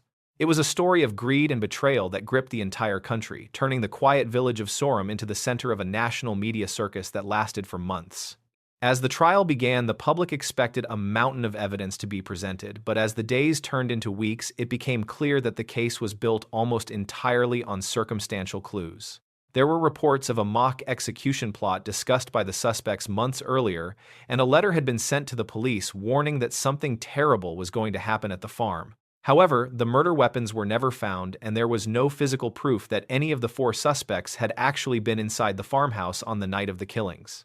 The suspects spent the entire trial pointing fingers at one another, creating a confusing web of accusations and denials that made it impossible to determine who had actually pulled the trigger. Per and Veronica maintained their absolute innocence, claiming they were being framed by Kristen and Lars. Meanwhile, Kristen claimed that she had only provided the weapons and had no idea they were going to be used for a triple murder. The courtroom was filled with the sound of a family tearing itself apart piece by piece as the ghosts of the victims watched from the headlines. Despite the lack of forensic evidence, the jury found the 4 suspects guilty of conspiracy to commit murder. The prosecution argued that, while it couldn't be proven who fired the shots, the 4 had acted as a single unit to carry out the crime. They were given long prison sentences, and the Orderud farm, the very thing they had supposedly killed for, was left empty and silent. It became a local landmark of tragedy, a place where the grass grew long and the white paint began to peel, reflecting the decay of the family that once called it home. Over the next 2 decades, the case refused to fade from the public consciousness. All 4 of the convicted individuals eventually served their time and were released, but they continued to maintain their innocence, frequently appearing on television to argue for a retrial. They spoke of missing evidence, alternative suspects, and a botched investigation that had ignored other leads. The mystery of the blue car and the discarded sock remained unsolved, lingering in the minds of the Norwegian people like a puzzle with several crucial pieces missing. Then, in early 2024, the case took a stunning turn. The Norwegian Criminal Cases Review Commission officially announced that the Orderud farm murders would be reopened for a full review. New advancements in DNA technology had allowed investigators to find microscopic traces on evidence that had been sitting in storage for 25 years. There is a growing hope that these new techniques will finally identify the person who was in that blue car, or perhaps prove that the people who spent years in prison were telling the truth all along. Today, the Orderud farm stands as a chilling monument to the idea that some secrets are buried so deep that even the law cannot dig them up. The fields are still there, the house still stands, but the legacy of the family is gone, replaced by a haunting question that may never be fully answered. It is a story that reminds us that the most dangerous conflicts aren't the ones we have with strangers, but the ones we have with the people who know our routines, our homes, and our hearts better than anyone else. The silence of the Norwegian countryside was broken by the echoing questions of an unsolved conspiracy, but halfway across the world in the sweltering neon-lit heart of Jakarta, another person was about to realize that the most dangerous place to have a conversation is right in the middle of a crowd. In a high-end cafe filled with people, a single sip of coffee was about to turn a casual afternoon into a forensic mystery that would be broadcast live to millions, proving that sometimes a killer doesn't need a gun or a dark night to take everything away. At 4 o'clock in the afternoon on a humid Wednesday in January of 2016, a 27-year-old woman named Wayan Mirna Salahin was navigating the air-conditioned luxury of the Grand Indonesia Mall in Jakarta. Mirna was a vibrant socialite, newly married and radiating the kind of happiness that comes with starting a fresh chapter of life. She had recently returned to Indonesia after studying in Australia, and today was supposed to be a simple, joyous reunion with old friends. The Grand Indonesia Mall is a massive, glittering temple of commerce, a place where the noise of the city's chaotic traffic is replaced by the soft hum of high-end boutiques and the clinking of porcelain in expensive cafes. To Mirna, this was a second home, a safe and predictable environment where she could relax and catch up on the gossip of her social circle. She walked with a light step, her mind occupied by thoughts of her recent wedding and her plans for the future. Her destination was the Olivier Café, a trendy high-end spot known for its sophisticated atmosphere and its Vietnamese iced coffee. As she approached the entrance, the warm, inviting scent of roasted beans and expensive pastries drifted through the air. The cafe was bustling with Jakarta's elite, every table filled with people engaged in animated conversation. It was the perfect place for a private reunion, a stage set for laughter and the rekindling of long-distance friendships. Waiting for her at one of the prime tables was her longtime friend from university, Jessica Wongso. Jessica had arrived much earlier, nearly 50 minutes before the scheduled meeting time. To any observer, this might have looked like the actions of an over-eager friend, someone who couldn't wait to see their companion. Jessica sat alone, her expression calm and unreadable as she watched the patrons come and go. She had already ordered several drinks for the table. Here is where the first small, wrong detail begins to surface. Most people meeting for coffee wait until their guests arrive before ordering, or perhaps they order a small drink for themselves while they wait. But Jessica had ordered a Vietnamese iced coffee for Mirna nearly 20 minutes before Mirna even stepped foot in the mall. When the waiter brought the drink, Jessica spent several minutes meticulously arranging 3 large, colorful shopping bags on the table. To a casual passerby, it looked like Jessica was just organizing her purchases from the day. But looking back at the grainy security footage later, the placement of the bags was almost too perfect. They formed a high, solid wall between the coffee cup and the main security camera of the cafe. For several minutes, Jessica's hands moved behind that wall of paper and cardboard, her movements obscured from everyone in the room and the electronic eyes watching from above. When Mirna finally arrived, accompanied by another friend named Hani, the atmosphere at the table was initially light and friendly. They hugged, exchanged compliments, and sat down to catch up. Mirna looked at the tall glass of iced coffee that was already waiting for her. She was a regular at this cafe and loved this specific drink, but she hadn't asked for it to be ordered in advance. Still, she didn't want to be rude, so she reached for the straw to take her first sip. As she pulled the drink toward her, Hani noticed something slightly off. The coffee looked a bit strange, a dark, muddy yellow color that didn't quite match the usual creamy tan of a well-made Vietnamese brew. Mirna didn't seem to notice the color, but as she brought the straw to her lips, she mentioned that the smell was incredibly strong, almost like a chemical. She waved her hand over the glass to dissipate the odor, then with a playful smile, she took a long, deep sip. The moment the liquid hit her tongue, Mirna's entire demeanor changed. Her smile didn't just fade, it vanished as if it had been wiped away by a physical force. She winced, her face contorting in an expression of pure disgust. She leaned over to Hani and whispered that the coffee tasted awful and completely wrong. She began to wave her hand in front of her mouth as if she were trying to cool down a fire that had suddenly ignited in her throat. Within 30 seconds, the situation escalated from a bad cup of coffee to a medical emergency. Mirna's head suddenly snapped back, her eyes rolling into the back of her skull as her body went rigid. She began to convulse, her hands clawing at the air before her chest slumped forward onto the table. The lively chatter of the Olivier Café died instantly, replaced by the sound of chairs scraping against the floor as patrons stood up in a panic. Hani began to scream for help. As people rushed over to assist, Jessica remained remarkably, almost unnervingly still. While Hani was frantic, cradling Myrna's head and begging for someone to call an ambulance, Jessica stood back and watched the scene with a detached clinical observation. She didn't cry, she didn't shout, and she didn't offer any help. She stood there like a stranger who had just happened to witness an accident on the street rather than a best friend watching her companion die in front of her. Myrna was rushed to a nearby hospital, but the damage was already done. The medical staff worked desperately to stabilize her, but her internal organs were failing at a terrifying rate. Within an hour of taking that single sip of coffee, Wayan Myrna Salihin was pronounced dead. The news hit the city like a thunderclap. A young, healthy socialite dying in the middle of a crowded mall was a story that Jakarta simply couldn't ignore, and the police were under massive pressure.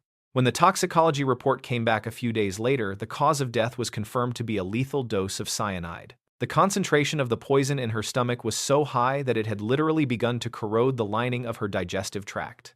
Investigators calculated that the amount of cyanide in that single cup of coffee was enough to kill 10 grown men. This wasn't an accident or a contamination issue at the cafe. This was a deliberate, calculated execution.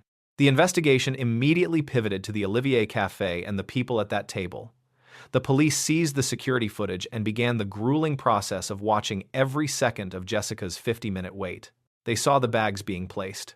They saw the obscured movements. And then they found a detail that sent a chill through the entire department. On the day after Myrna's death, Jessica had instructed her maid to throw away the trousers she had worn to the cafe. Jessica claims she threw them away because they were torn during the chaos of the emergency, but the police believed the fabric had been splashed with cyanide during the preparation of the drink. Despite the lack of a murder weapon or a clear source for the poison, the circumstantial evidence was mounting. The motive prosecutors later alleged was a deep-seated resentment Jessica felt toward Myrna for giving her negative advice about a boyfriend years earlier in Australia. The trial of Jessica Wongso became a national obsession, broadcast live across Indonesia for months. It was a spectacle of forensic experts from around the world arguing over the speed of cyanide absorption and the reliability of the CCTV footage. Jessica sat in the dock every day wearing a slight enigmatic smile that the public found haunting. She never broke down, never showed remorse, and maintained her absolute innocence, even as the evidence seemed to close in around her. In late 2016, Jessica was found guilty of premeditated murder and sentenced to 20 years in prison. To many, it was a just ending to a cold-blooded crime, but for others, the lack of direct physical evidence and the confusing forensic reports left a lingering shadow of doubt. The case remains one of the most debated mysteries in the country's history, a story of how a casual afternoon coffee turned into a high-stakes drama that exposed the darkest corners of a friendship. Myrna Salihin's empty chair at the Olivier Café became a symbol of a life cut short by an invisible, silent killer hidden in plain sight. The images of her final moments continue to circulate, a reminder that the world can change in the space of a single sip. And as the people of Jakarta returned to their malls and their cafes, a sense of vigilance remained, a realization that the person sitting across from you might be hiding a secret that is far more bitter than the strongest coffee.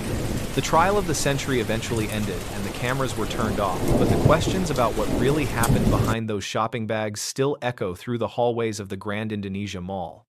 It is a story that proves that sometimes the most sophisticated environments are just a thin veil over a very primitive and deadly darkness.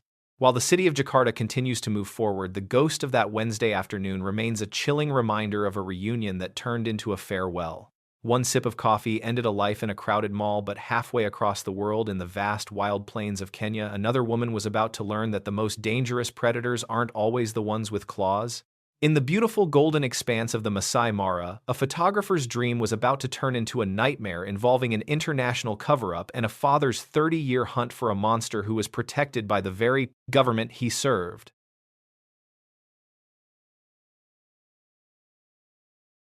At 10 o'clock on a bright, hazy morning in September of 1988, a 28-year-old British woman named Julie Ward was driving her brown and white Suzuki Jeep across the rolling golden grasslands of the Masai Mara National Reserve in Kenya.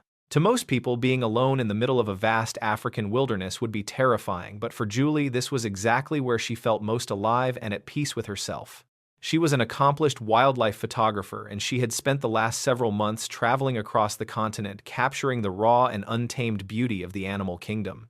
Julie was a courageous, fiercely independent woman who preferred the company of her camera and the silent horizon to the crowded streets of London. In the Mara, the only law was the rhythm of the sun and the migration of the herds, and she respected it deeply. On this particular morning, she was heading toward the Sand River Camp, a remote spot near the border of Tanzania. She had plenty of supplies, a reliable vehicle, and a spirit that wasn't easily shaken by the isolation. As she drove, the tall grass rippled like a golden ocean against the sides of her Jeep, and the distant silhouettes of acacia trees stood like lonely sentinels under a massive cloudless sky that seemed to stretch on forever. Everything about her trip had been going perfectly.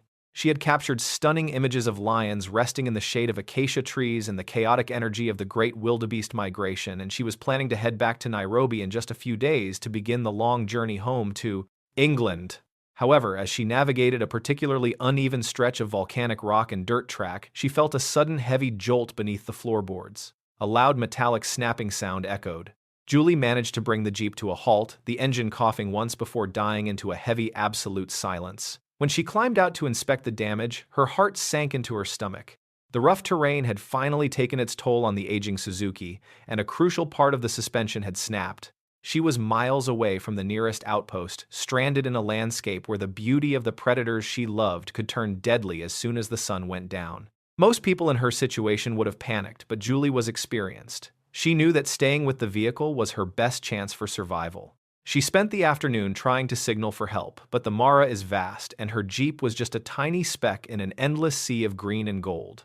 As the shadows began to stretch across the plains, the temperature dropped, and the distant haunting calls of hyenas began to punctuate the cooling air. She spent the night inside the Jeep watching the stars and waiting for the morning. When the sun finally rose, a park ranger happened to spot her stranded vehicle while on a routine patrol. He offered her a lift to a nearby lodge so she could call for help and arrange for a tow. It seemed like a lucky break, a small hiccup in an otherwise perfect adventure. She left her Jeep behind, taking only her camera, expecting to be back on the road by the next day. However, this is where the first small wrong detail begins to surface. After Julie reached the lodge and made her calls, she supposedly decided to return to her Jeep alone to retrieve the rest of her gear. A witness later claimed they saw her driving away in a borrowed vehicle, but the direction she took didn't make any sense. She was an expert navigator with a map, yet she was reportedly heading toward a remote area of the park that was completely off her route. When Julie failed to return to the lodge that evening and didn't show up in Nairobi a few days later, her family in England began to worry. Her father, John Ward, was a successful businessman who knew his daughter was too responsible to simply go missing without a word. He didn't wait for the local authorities to act. He boarded the first flight to Kenya, his gut telling him that something far more sinister than a mechanical breakdown had occurred in the Mara. Upon arriving in Nairobi, John found the Kenyan authorities to be strangely unconcerned. They suggested that Julie had likely just changed her plans, or had perhaps gotten lost in the bush for a few days. But John wasn't a man who accepted vague reassurances. He hired a private plane and began flying over the Masai Mara himself, scouring the landscape for any sign of his daughter's brown and white Jeep. He knew that in this wilderness, every hour mattered. After days of searching, John spotted the Jeep from the air. It was located in a deep, muddy gully far away from any road. When he landed and reached the vehicle, he found it empty. Julie's supplies were still inside, but she was nowhere to be found. A few yards away in a patch of scorched earth, John made a discovery that would haunt him for the rest of his life. He found a small pile of charred, unrecognizable remains hidden in the tall grass.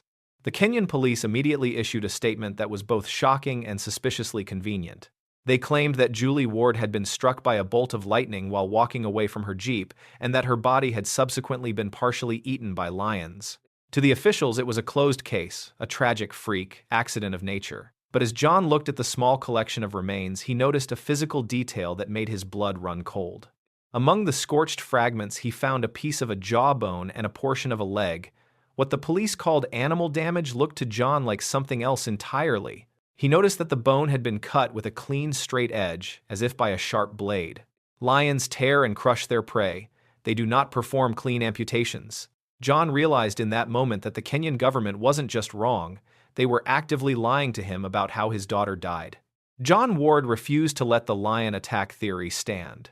He used his own money to fly a world-renowned forensic pathologist from the United Kingdom to Kenya. When the expert examined the remains, he confirmed John's worst fears. The cuts on the bone were made by a heavy knife or a machete. Furthermore, the lightning strike was debunked by meteorological records showing that no storms had occurred in that part of the Mara on the days Julie went missing. The investigation now shifted from a tragic accident to a brutal murder investigation, but at every turn, John found himself blocked by a wall of bureaucratic silence. He discovered that the area where Julie's remains were found was near a camp used by park rangers and high-ranking officials. He began to suspect that Julie hadn't been killed by a predator of the wild, but by a predator in a uniform who had the power to make an entire government cover his tracks. John spent the next 30 years and over £2 million of his own fortune hunting for the truth. He discovered that the park ranger's logbook from the week of Julie's disappearance had several pages ripped out and other entries had been altered with different ink. He found witnesses who had been threatened into silence, and he uncovered evidence that British intelligence services were also working to keep the case quiet to avoid a diplomatic incident. He eventually pieced together a terrifying theory. He believed that Julie had been abducted, held at a remote ranger's hut for several days, and then murdered after she witnessed something she wasn't supposed to see. The killers had then moved her body to the gully and set it on fire to destroy the evidence of their crime, relying on the local wildlife and the harsh African sun to do the rest of the work. It was a calculated, cold-blooded execution by men in power. Despite John's relentless pursuit, the case remained a masterpiece of frustration. 2 park rangers were eventually put on trial for the murder, but they were acquitted due to a lack of direct evidence and the fact that the crime scene had been compromised by the very people supposed to protect it. John watched as the men who likely knew the truth walked free while the high-ranking officials who ordered the cover-up remained untouched in their palaces. Today, John Ward is an elderly man, but his resolve has not weakened. He still travels to Kenya, still pushes for new DNA testing on the few remains he has left, and still speaks out against the corruption that stole his daughter's justice. The Masai Mara remains one of the most beautiful places on Earth, but for the Ward family, the Golden Plains will always be a place of shadows where the truth was buried beneath a lie as vast as the savannah itself. Julie Ward's story is a haunting reminder that in the wild, the most dangerous creatures aren't the ones that roar in the night. They are the ones who can hide their sins behind a badge and a government seal waiting for the wind to blow the ash away. While her father continues his long watch over the Mara, another father in a locked house in Taiwan was about to realize that some debts can only be paid in the absolute silence of a bathroom that no one was meant to open. In the quiet township of Jian, 5 children were about to become the center of a mystery that would leave an entire island nation in a state of shock. Their house seemed perfectly normal from the outside, but inside, the air was thick with a secret that would take 9 years to fully emerge from the forest. As the mountain fog began to roll into the valley, the truth of what happened to the Liu family was about to be revealed in the most tragic way possible. At 5 o'clock on a humid late summer afternoon in September of 2006, the air in Jian Township, Taiwan, was thick with the scent of tropical flowers and damp earth. Jian was a quiet, peaceful community tucked between the towering green peaks of the Central Mountain Range and the vast blue expanse of the Pacific Ocean. It was the kind of place where families lived for generations, and everyone knew the faces of the children who played in the narrow streets after school. In one of these quiet residential areas stood a sturdy 3-story townhouse belonging to the Liu family. To any passerby, the house looked like a model of middle-class stability. It was well-maintained with a tidy front entrance and large windows that usually reflected the vibrant activity of a busy household. Liu Qichin and his wife Lin Chenhui were the parents of 5 children ranging in age from 10 to 18. They were seen as a respectable, if somewhat private family. The 5 children were the heart of the home. There was the eldest daughter, who was 18 and preparing for the next stage of her life, and 4 younger siblings who were all enrolled in the local schools. Neighbors often saw them coming and going with their backpacks, laughing and talking as siblings do. They seemed like a perfectly normal, happy unit, and the parents were known to be hardworking, with the father running a local photography studio and a small business. However, behind that facade of normalcy, a heavy shadow was beginning to stretch across the Liu household. Unknown to the community, Liu Qichin was struggling with a massive amount of debt. His business ventures had soured, and he reportedly owed over 10 million Taiwan dollars to various creditors. It was the kind of financial pressure that can make a person's world feel like it is closing and turning every quiet moment into a calculation of survival or a descent into despair. The first sign that something was wrong in the Liu house was not a scream or a loud argument, but a sudden absolute silence. After September 5th, the children were no longer seen leaving for school. The photography studio remained closed, and the laundry that usually hung on the balconies was gone. To the neighbors, it seemed as though the entire family had simply decided to take an unannounced vacation, perhaps to escape the heat of the valley for a few days. But as the days passed, a different kind of detail began to emerge. A neighbor living next door noticed a faint, sweet, and sickly smell beginning to drift from the gaps in the Liu family's windows. At first, they tried to ignore it, telling themselves it was likely a stray cat that had crawled under the porch or some forgotten food in a trash can. But by September 8th, the smell had become a physical wall of rot that made it impossible to breathe on the sidewalk outside. When the police finally arrived at the house on that Friday afternoon, they found the front door locked from the inside. There were no signs of a struggle on the porch and no broken glass. They had to force their way in through a side window, and the moment they stepped into the living room, they were met with a silence that felt heavy and intentional. The house was spotless. There were no dishes in the sink, no discarded toys, and the furniture was arranged with surgical precision. As the officers moved through the ground floor, they noticed something that sent a chill through their bodies. Every single window in the house had been sealed with multiple layers of heavy tape and plastic wrap from the inside. It was as if someone had been trying to create a hermetic seal, not to keep the world out, but to keep something inside. The air was stagnant and hot, vibrating with the low hum of flies that had found their way through the vents. They moved to the second floor, their flashlights slicing through the gloom of the darkened hallways. The bedrooms were empty, the beds made with a disturbing level of care. There was no sign of the parents or the 5 children. It was as if the family had just evaporated into the air. But as they climbed the stairs to the 3rd floor, the foul smell became so intense that the officers had to cover their faces with their shirts to keep from retching in the narrow stairwell. At the end of the 3rd floor hallway was a small bathroom. Like the windows, the bathroom door was locked from the inside and the gaps around the frame had been sealed with silver duct tape. On the floor just outside the door, the police found a small handwritten note placed neatly on the carpet. It was a brief, haunting message that simply read, "The children were suffering. We are taking them to a better place." There was no signature, but the handwriting was recognized as the father's. When the officers finally broke down the bathroom door, they were confronted with a scene that would haunt the collective memory of Taiwan for decades. Inside the small, cramped space, they found the bodies of all 5 children. They were not scattered. They had been stacked on top of each other like cordwood in a pile that reached halfway up the wall. They were all wearing their pajamas as if they had been prepared for a long night of sleep that was never meant to end. The forensic details revealed a level of premeditation that defied logic. Each child had been bound with iron wire around their wrists and ankles. Their eyes had been covered with black cloth and their mouths were sealed with duct tape. Layers of plastic wrap had been wound around their heads, ensuring that they would suffocate quickly and quietly. There were no signs that the children had fought back, suggesting they may have been drugged before the binding began. The investigation immediately turned into a nationwide manhunt for the parents Liu Qi-chin and Lin Chen-hui. They were the primary suspects in the most horrific family mass murder in the country's history. Police checked every port, every bus station, and every mountain trail in the region, but the couple had vanished into the dense forests of Hualien County. It was as if they had walked out of the house after stacking their children and stepped into another dimension.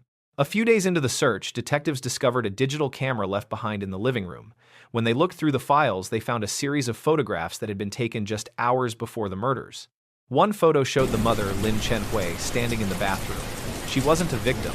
She was actively helping her husband tie the wire around one of the children's wrists. She looked calm, her expression vacant and focused as if she were performing a chore. This revelation shattered any hope that the mother had been forced into the act. The parents had worked as a team to systematically execute their own children. They had spent hours meticulously binding and stacking them, then they had sealed the house, left a note, and walked out into the night. For 9 years, the Liu couple became the most wanted fugitives in Asia, their faces plastered on every news station and post office from one end of the island to the other. The house in Jian became a local legend, a place that neighbors avoided at all costs. It stood empty for years, the gardens overgrown with weeds and the white paint graying under the sun. People claimed they could hear the faint sound of children playing inside at night, or that they saw shadows moving past the sealed windows. It was a physical scar on the community, a constant reminder of a debt that was paid in the most unthinkable currency imaginable. The mystery of their whereabouts finally came to an end in June of 2015. A local hunter was trekking through a remote, densely forested hillside in the mountains near the Tsuchi area, miles away from the Liu home. As he pushed through a thicket of ferns, he stumbled upon a small makeshift campsite that looked as though it had been abandoned for years. Near a rusted cooking pot, he found 2 sets of skeletal remains lying side by side. DNA testing confirmed that the remains belonged to Liu Qi-chin and his wife. Near the bodies, investigators found a small bottle of pesticide, suggesting they had committed suicide shortly after the murders. They had walked into the deep wilderness away from the eyes of the law and the creditors and ended their own lives in the silence of the forest. They had spent 9 years as ghosts in the mountains before their bones were finally allowed to tell the end of the story. The case of the Hualien Five remains a tragic study of how financial desperation can twist the human mind into something unrecognizable. The children were victims of a father who believed he owned their lives as much as he owned his business, and a mother who followed him into a shared psychosis. They were an ordinary family that reached a breaking point and decided to vanish, leaving behind a bathroom filled with secrets and a house that would never be a home again. The mountain fog eventually cleared to reveal the final resting place of the Liu family, but the questions of how two parents could do such a thing remain as thick as the forest canopy. While the Valley of Jian slowly returned to its quiet rhythm, the story of the 5 children serves as a final haunting image of a time when the safety of a home was a beautiful, tragic illusion. The forest kept their secret for 9 years, but it could not keep the truth forever. The silence of the Taiwan mountains eventually swallowed the voices of the Liu parents, leaving only the wind through the trees. But in the residential schools of northern Germany, a different kind of ghost was beginning to move through dormitories. This one didn't leave notes or stack bodies. He wore a black mask and moved with the silence of a shadow, and for 10 years he would make an entire country afraid to let their children sleep with the windows open.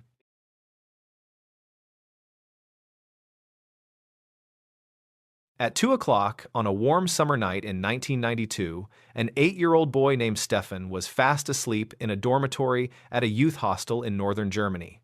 The room was filled with the rhythmic, heavy breathing of his school friends, all exhausted from a long day of hiking and playing under the canopy of the dense forest nearby. For Stefan, this camp was a place of total freedom, a rare chance to be away from his parents and share secrets with his peers. The youth hostel was an old, sturdy stone building that had stood for decades, and to the children staying there, it felt like a fortress. The counselors slept in a room just down the hallway, and the heavy oak doors were always locked tight before lights out. Stefan felt completely safe tucked into his narrow bunk bed with his favorite flashlight under his pillow. The only sound was the distant rustling of leaves against the window pane and the occasional settling of the old house. But as the moon climbed higher in the sky, a very small and subtle wrong detail began to emerge. Stefan was a light sleeper, and he was suddenly pulled from his dreams by a sound that did not belong to the night. It was not the wind, and it was not the breathing of his friends. It was the soft metallic click of a window latch being turned. He opened his eyes just a crack, staying perfectly still as his heart began to pick up speed. He told himself it was just a teacher checking in. The air in the dormitory suddenly felt different, as if a cold draft had been let in from the outside. Stefan watched as a shadow detached itself from the heavy curtains by the far window. The figure was tall and dressed entirely in dark clothing, moving with a fluid and practiced silence that seemed impossible for a human being. The intruder did not turn on a light or use a flashlight. He moved through the room by memory, navigating around the scattered shoes and backpacks on the floor. Imagine if you were that little boy lying paralyzed in your bunk, watching a stranger move through your safe space. Stefan's throat felt dry, and he was too terrified to even draw a full breath. The figure stopped at the foot of one of the beds, standing perfectly still for what felt like an hour. In the pale moonlight, Stefan could see that the man was wearing a thick, black balaclava mask. Only his eyes were visible, 2 dark voids that seemed to be scanning the room for a target. The man leaned over the bed of a 9-year-old boy who was Stefan's best friend, reaching out with hands that were encased in dark gloves.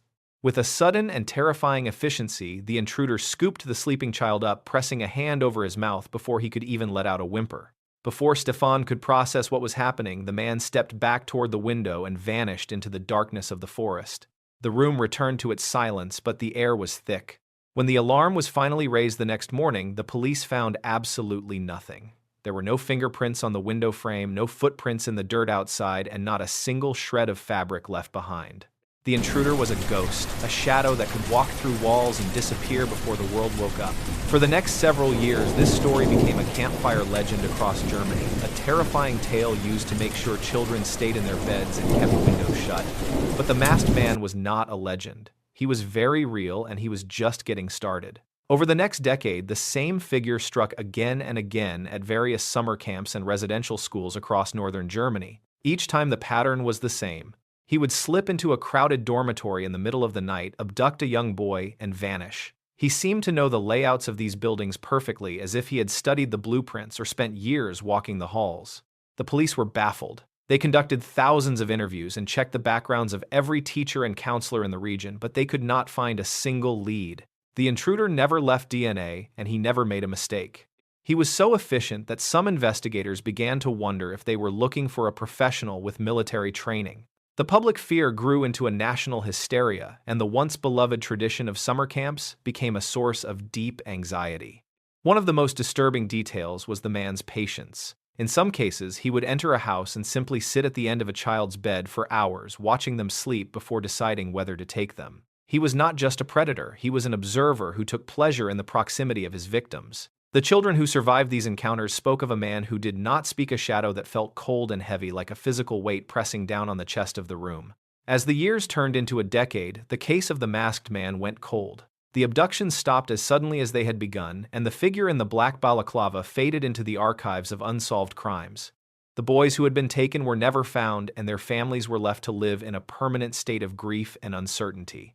It seemed as though the ghost had finally returned to the darkness for good, taking his secrets and his victims with him into the silence of history. Then, in 2011, a small team of cold case investigators decided to take one last look at the files. They were not looking for DNA or fingerprints this time. Instead, they were looking for a pattern in the small ignored witness statements from 20 years earlier. They found a note from a neighbor near one of the crime scenes who mentioned seeing a brown car parked on a dirt track at 3 in the morning. At the time, it was dismissed, but now it was a vital lifeline for them. The investigators tracked the registration of every brown car in northern Germany from that era. They filtered the list by men who lived alone and had jobs that allowed them access to children. One name stood out like a beacon: Martin Nee. He was not a soldier or a professional criminal. He was a social worker, a man whose entire career was dedicated to the protection and care of young people. He had worked at several of the very camps and hostels that the masked man had haunted. When the police raided Martin Nee's home, they found a domestic life that was terrifyingly ordinary. He was a quiet man, respected by his colleagues and liked by the children he worked with. But in a hidden storage area in his basement, they found the equipment of a nightmare.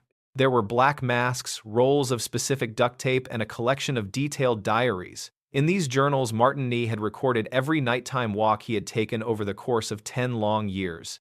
The diaries revealed the truth of the ghost. Nee did not have magical powers. He simply had a job that gave him the keys to the kingdom. He would volunteer for extra shifts at the camps so he could study the floor plans and learn which doors creaked. He would spend his weekends scouting locations and practicing his silent movement through the woods. The man the police had been hunting for a decade was the same man who had often stood beside them, helping them search for the victims. During his interrogation, Martin Nee remained chillingly calm. He spoke about his crimes with the clinical detachment of a scientist discussing a laboratory experiment. He admitted to the abductions and the murders, explaining that he felt a compulsion to possess the children he worked with. He had spent years hiding in plain sight, using his position as a protector to shield himself from suspicion. He was a master of the double life, a predator who wore the mask of a saint. In 2012, Martin Nee was sentenced to life in prison. The families of the victims finally had an answer, but it was a bitter one. Their children had been taken by the very person they were told to trust. The boogeyman was not a monster from a fairy tale. He was the social worker who had helped them with their homework. The case remains a haunting reminder that the most dangerous people in our lives are often the ones we invite in, believing they are there to keep the darkness away. The investigation into Martin Nee did not stop at the German border.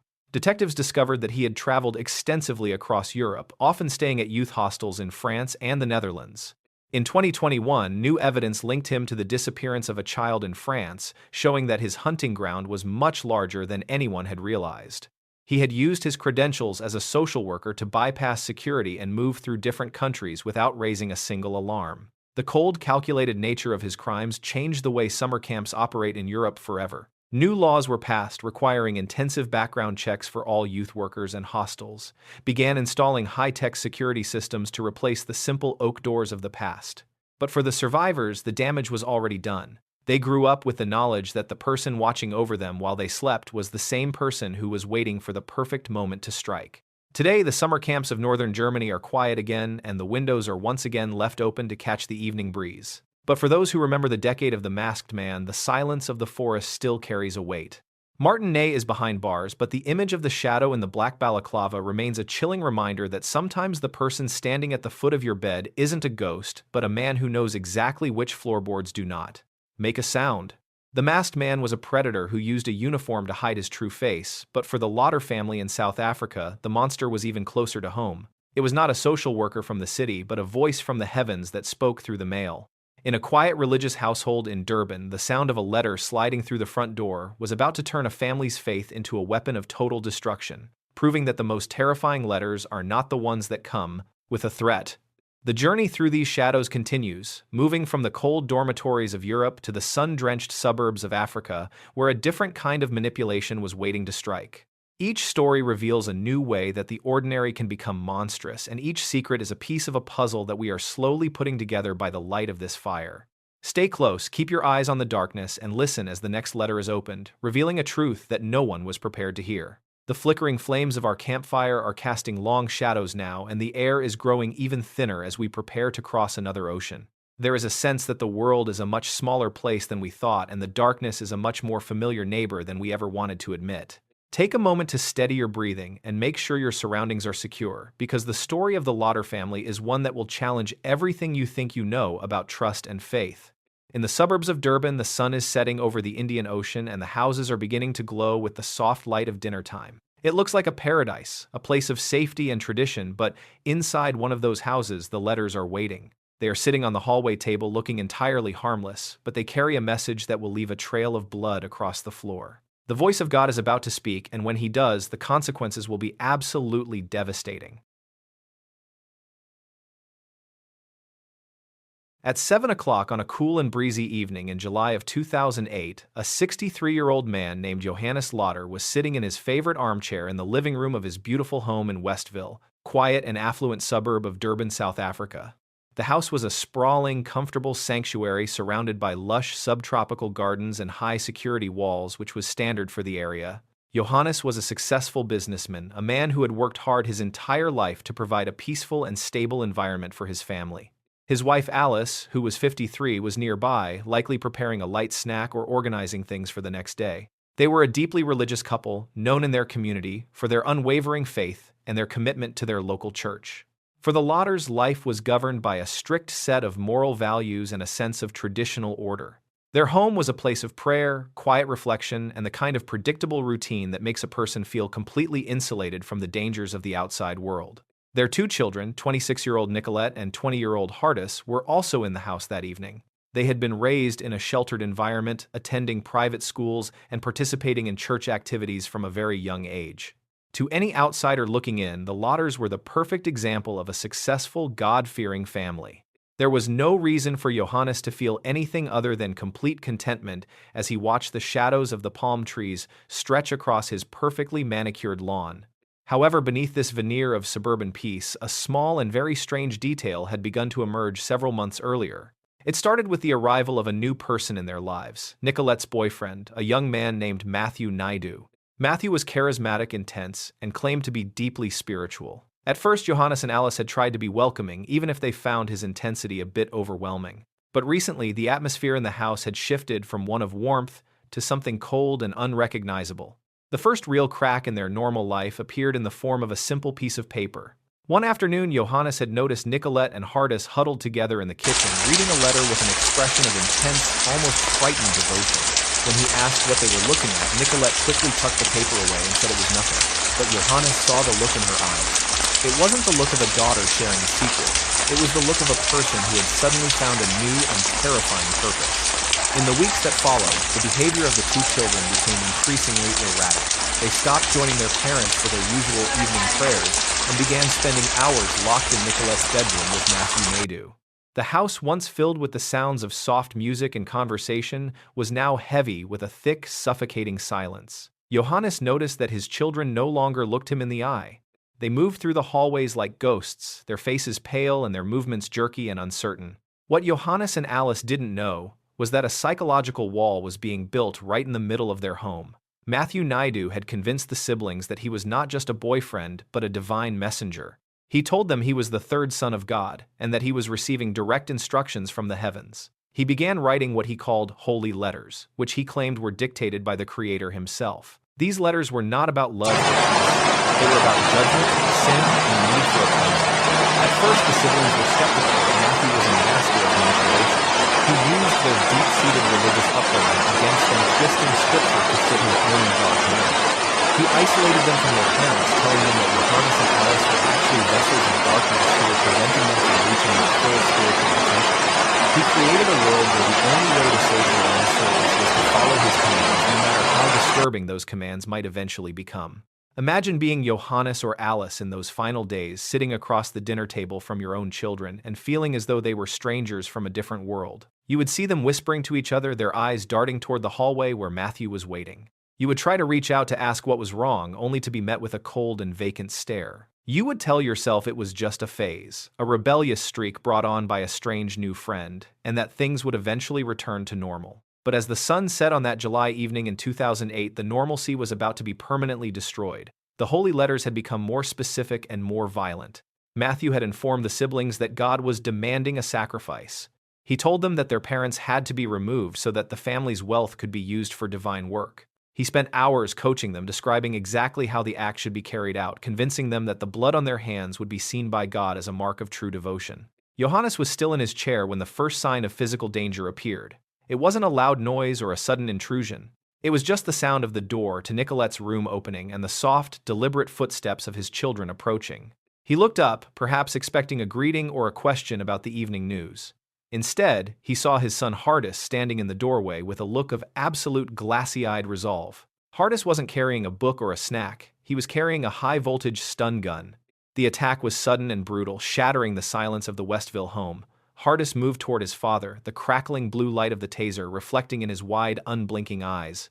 Johannes, confused and terrified, tried to stand his heart hammering against his ribs as he realized his own son was lunging at him. He let out a choked cry of disbelief, a sound that was quickly swallowed by the hum of the electricity. He slumped back into the chair, his muscles locked in an agonizing, involuntary contraction. In another part of the house, Alice was facing a similar nightmare. Nicolette had approached her with a kitchen knife, her face a mask of religious fervor. Alice's first reaction wasn't to fight, but to ask why. She couldn't understand how the daughter she had raised with such care could be standing over her with a weapon. The air in the house was now thick with the scent of ozone and the heavy metallic tang of blood. The sanctuary they had built for 30 years was being turned into a slaughterhouse by the people they loved most. The struggle lasted much longer than it should have. The siblings were not professional killers. They were terrified, brainwashed children carrying out a task they believed was a divine requirement. They used tasers, knives, and even tried to inject their parents with air bubbles to cause a heart attack, following the bizarre instructions Matthew had written in the letters. Throughout the entire ordeal, Matthew Naidu stayed in a different room, listening to the screams and the sounds of the struggle, never once picking up a weapon himself. By the time the sun rose over Durban the next morning, Johannes and Alice Lauder were dead. The siblings, covered in the blood of their parents, began the frantic process of trying to clean the scene. They moved with a robotic, detached efficiency, still under the spell of the man who told them they had done God's work. They washed the floors, hid the weapons in the lush garden, and prepared a story for the police. They believed that because they had followed the holy letters, they would be protected by a divine force. However, the reality of the physical world quickly caught up with them. When the police arrived a few days later, they didn't see a divine sacrifice. They saw a botched and amateurish attempt to cover up a double murder. They found the bloodstains under the rugs, the discarded weapons in the flower beds, and the inconsistent statements of two young people who looked like they were on the verge of a total psychological collapse. It took less than 24 hours for the siblings to break and tell the police everything. The most chilling piece of evidence found during the investigation was the stack of holy letters. When detectives read them, they were stunned by the level of calculated psychological warfare Matthew Naidu had waged. He had essentially rewritten the children's reality using their faith as a cage. He had turned a peaceful suburban home into a cult of three where he was the supreme authority and the parents were the enemy.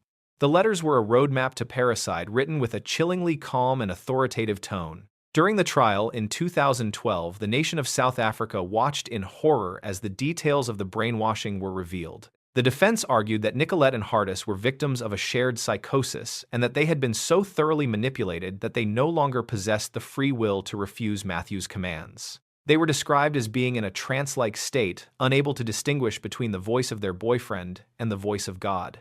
It was a defense that challenged the very definition of criminal responsibility. In the end, the court recognized the role of the psychological manipulation but held all three responsible for the deaths of Johannes and Alice. Matthew Naidu was sentenced to 2 life terms while Nicolette and Hardis received long prison sentences. The judge described Matthew as a master manipulator who had used the most sacred beliefs of a family to destroy it from the inside out. He hadn't needed to use force to kill the Lauders. He had only needed a pen, some paper, and a deep understanding of human vulnerability. Today, the house in Westville stands silent, its high walls and lush gardens hiding a history that the community is still trying to process. It remains a haunting image of how easily the sanctuary of a family can be turned into a place of terror when the doors are opened to the wrong person. The Lauders believed their faith would protect them, but they never realized that the greatest threat was sitting in their daughter's bedroom, writing letters that would turn their own children into their executioners. The voice of God that echoed through the hallways of Durban was a lie, a dark invention of a man who wanted wealth and power at any cost. While the siblings sit in their prison cells trying to reconcile their actions with the reality of their parents' love, the story of the Lauder family serves as a final chilling reminder that the most dangerous monsters don't always hide in the woods. Sometimes they arrive as a guest, they sit at your table, and they speak to you in the language of your own heart.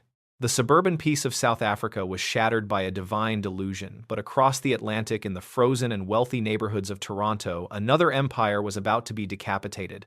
This time, there would be no letters and no tasers, only a silent pool room and a pair of leather belts. The killers of the Sherman billionaires didn't claim to be sent by God, but they moved with a clinical precision that left an entire nation wondering how two of its most powerful citizens could be extinguished in the heart of their own mansion. The journey into the darkness continues, moving from the religious fervor of Durban to the cold corporate world of Canadian high society. Each story reveals a new layer of the human experience, showing us that whether it is through faith or through finance, the thin line between safety and disaster can be crossed in a single night. Stay close to the fire, for the shadows are growing long, and the next story involves a billion-dollar mystery that the world's top investigators are still trying to solve in the silence of the snow.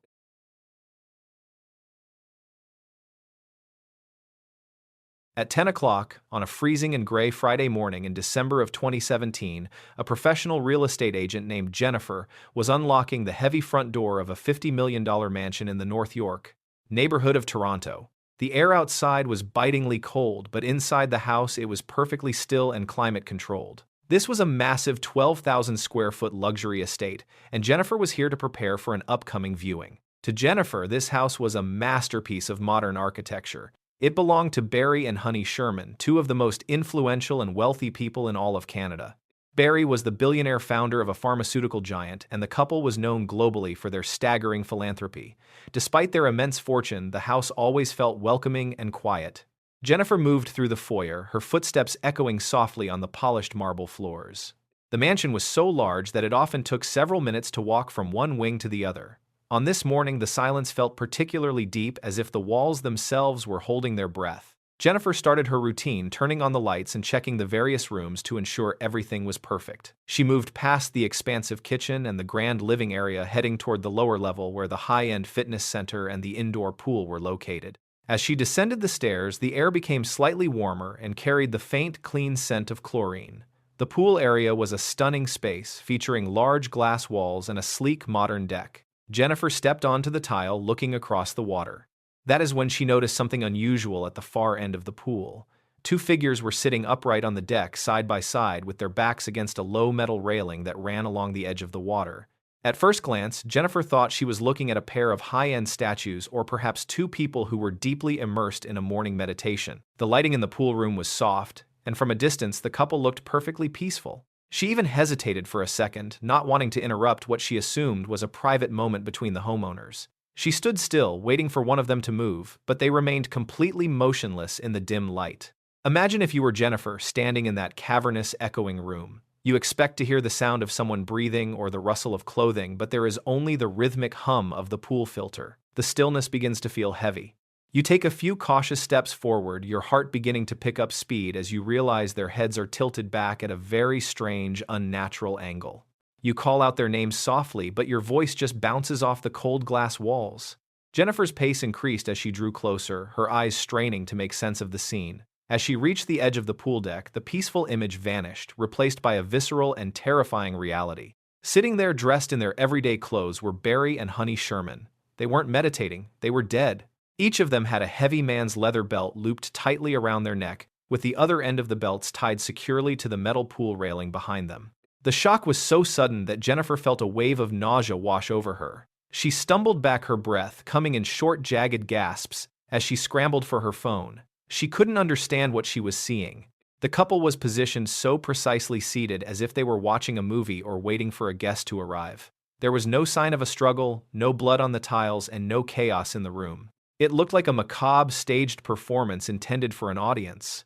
When the Toronto police arrived, they initially viewed the scene as a tragic private act. Given the lack of forced entry and the way the bodies were positioned, the lead investigators suggested that this was a murder-suicide.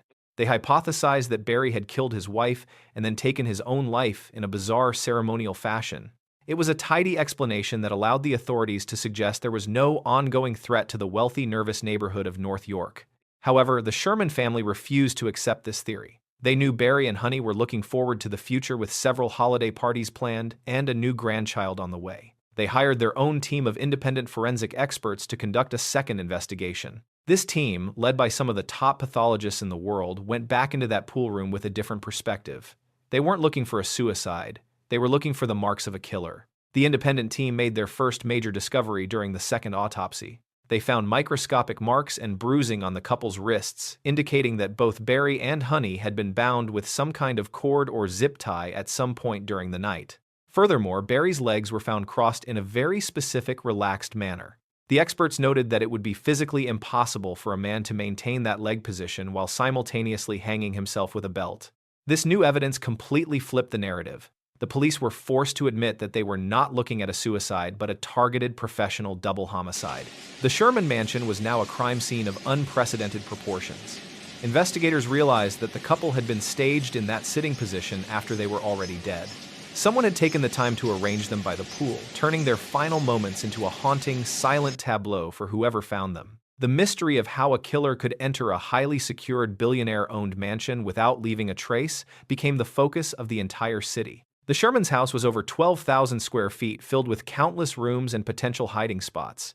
Yet there were no broken windows, no picked locks, and no signs of a struggle.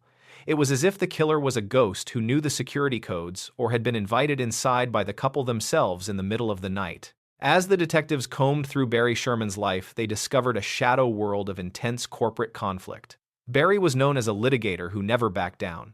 His company Apotex was involved in hundreds of aggressive lawsuits against some of the largest pharmaceutical giants on the planet. He had enemies in boardrooms across the globe, men who stood to lose billions of dollars because of his business tactics. The motive for a professional hit was everywhere they looked. Then a breakthrough appeared on a neighbor's distant security camera. On the night of the murders, through the thick falling snow of a Toronto winter, a grainy figure was caught walking near the Sherman property. This person became known as the Walking Man. He had a very distinct, deliberate gait with one foot kicking out slightly as he moved. He entered the area around the house just before the estimated time of death and vanished into the darkness a few hours later. The Walking Man remains the most chilling clue in the entire case. Despite thousands of tips and a reward of $10 million offered by the Sherman family, he has never been identified.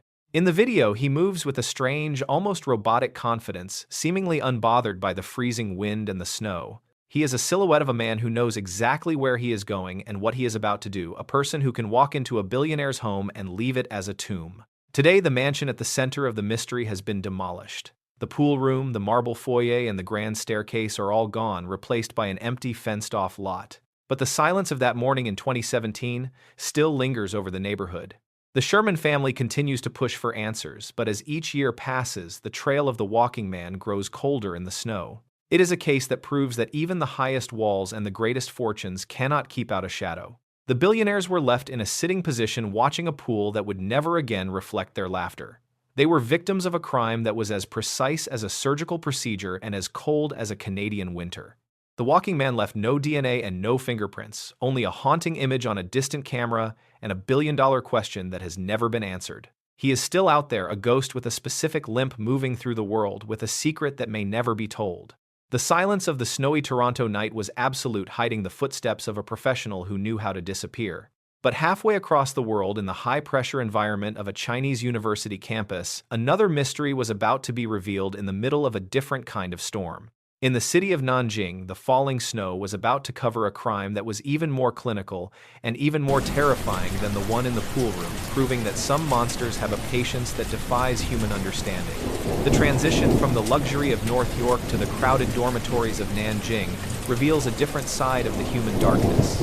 Both stories involve a meticulous, almost mathematical level of violence, but the butcher of Nanjing took his obsession to a level that would leave an entire nation in a state of shock. As we move into the final story of the night, keep the image of the walking man in your mind and prepare to meet someone who turned a young student's life into 2,000 pieces of a puzzle.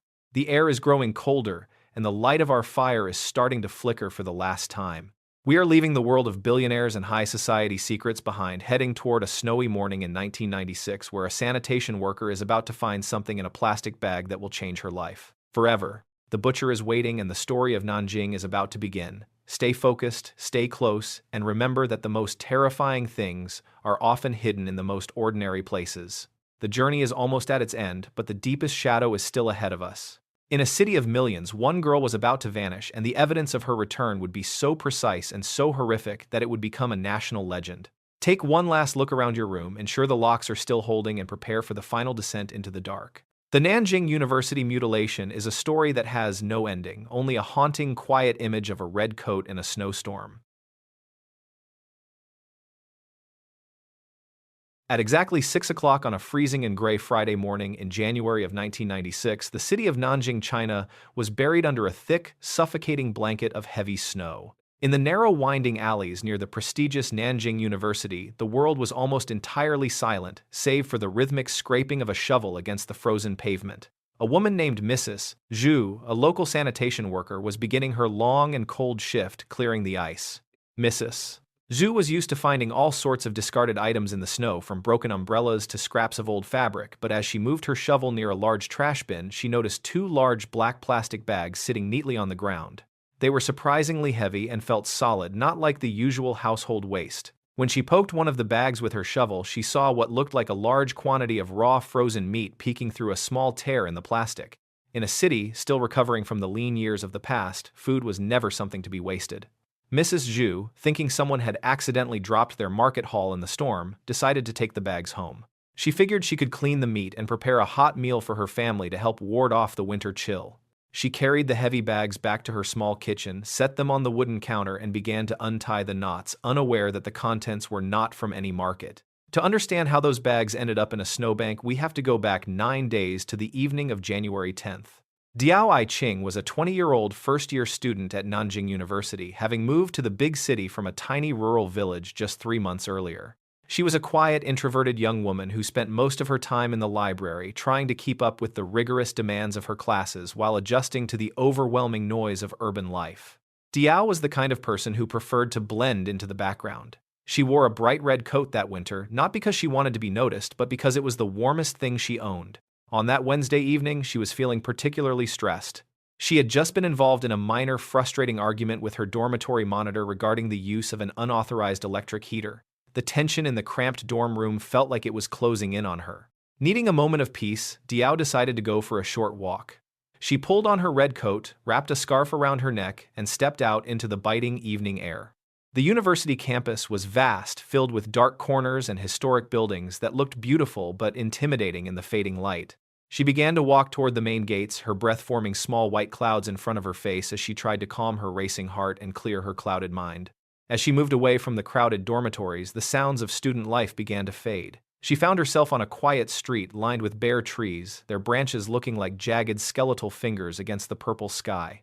Everything felt normal, just a typical winter evening in a busy city, but Diao began to experience a very small and subtle feeling of unease. It was the sensation of a gaze lingering on the back of her neck, a feeling that she was no longer walking alone. She stopped for a moment, pretending to adjust her scarf, and glanced over her shoulder. The street was almost empty, save for a man standing under a distant, flickering street lamp about 50 yards behind her. He was dressed in a long, dark coat and stood perfectly still, his face obscured by the shadows of the lamp's metal brim. Diao told herself it was just another resident, or perhaps a professor heading home, and she forced herself to continue walking at a steady pace.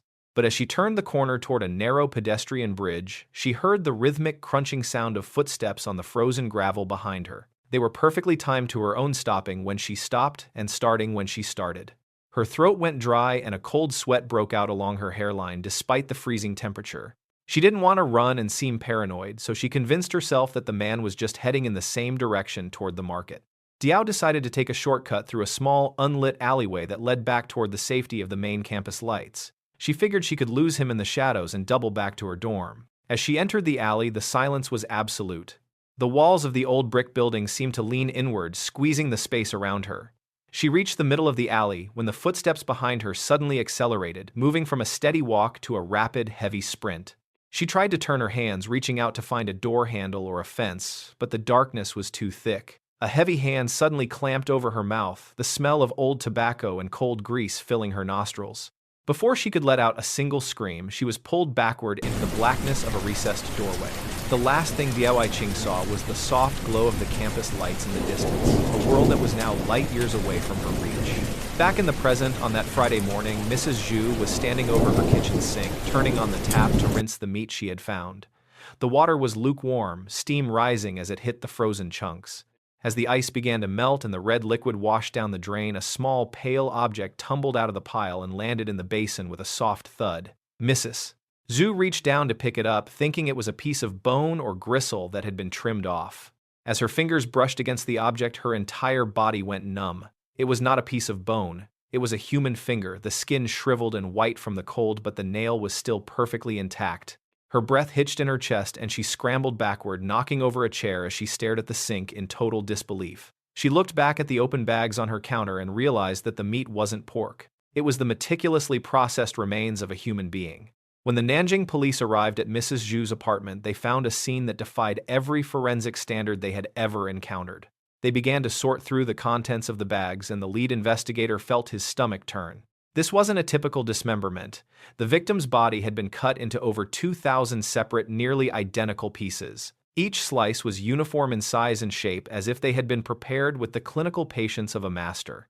The police conducted a massive search of the area surrounding Nanjing University, and over the next several days they discovered more plastic bags hidden in snowbanks, trash bins, and under park benches. The count was staggering. Every part of the victim had been accounted for, but the level of mutilation was unprecedented. The killer had even gone so far as to meticulously remove the internal organs and boil the remains in water, likely to prevent the scent of decay from being noticed. The victim was quickly identified as Diao Aiqing through the few larger pieces that remained, including her head and hands. The news of the Nanjing butcher sent a shockwave through the entire country. The university campus, usually a place of intellectual pursuit, became a fortress of fear. Students refused to leave their dorms after dark, and the bright red coat that Diao had been wearing became a symbol of a nightmare that was now lurking in the shadows of the city streets. The forensic experts noted a detail that was both impressive and terrifying. The precision of the cuts suggested that the killer possessed an advanced knowledge of human anatomy. They weren't looking for a common thug. They were looking for someone with surgical skills, perhaps a doctor, a medical student, or a professional butcher who worked in a high-volume facility. The killer had spent hours, possibly days, carefully deconstructing Diao's body with a steady and practiced hand. The investigation was one of the largest in the history of Nanjing. Police questioned thousands of people, including every medical student and faculty member at the university. They searched every apartment within a 3-mile radius, looking for a kitchen or a workshop that showed signs of a massive cleanup, but they found nothing. There was no primary crime scene, no blood-soaked basement, and no witness who had seen Diao after she stepped into that dark alleyway. One of the most baffling aspects of the case was the silence. To boil and cut a body into 2,000 pieces would require a significant amount of time, privacy, and equipment. Yet in a crowded city like Nanjing, where neighbors live shoulder to shoulder and walls are notoriously thin, no one reported hearing anything unusual. No one smelled the scent of boiling meat, and no one saw a man carrying heavy black bags through the snow-clogged streets in the middle of the night. As the months turned into years, the case of Diao Aiqing became a legendary cold case in China. In the early 2000s, the mystery found a second life on the internet, where amateur sleuths and web detectives posted elaborate theories about the killer's identity.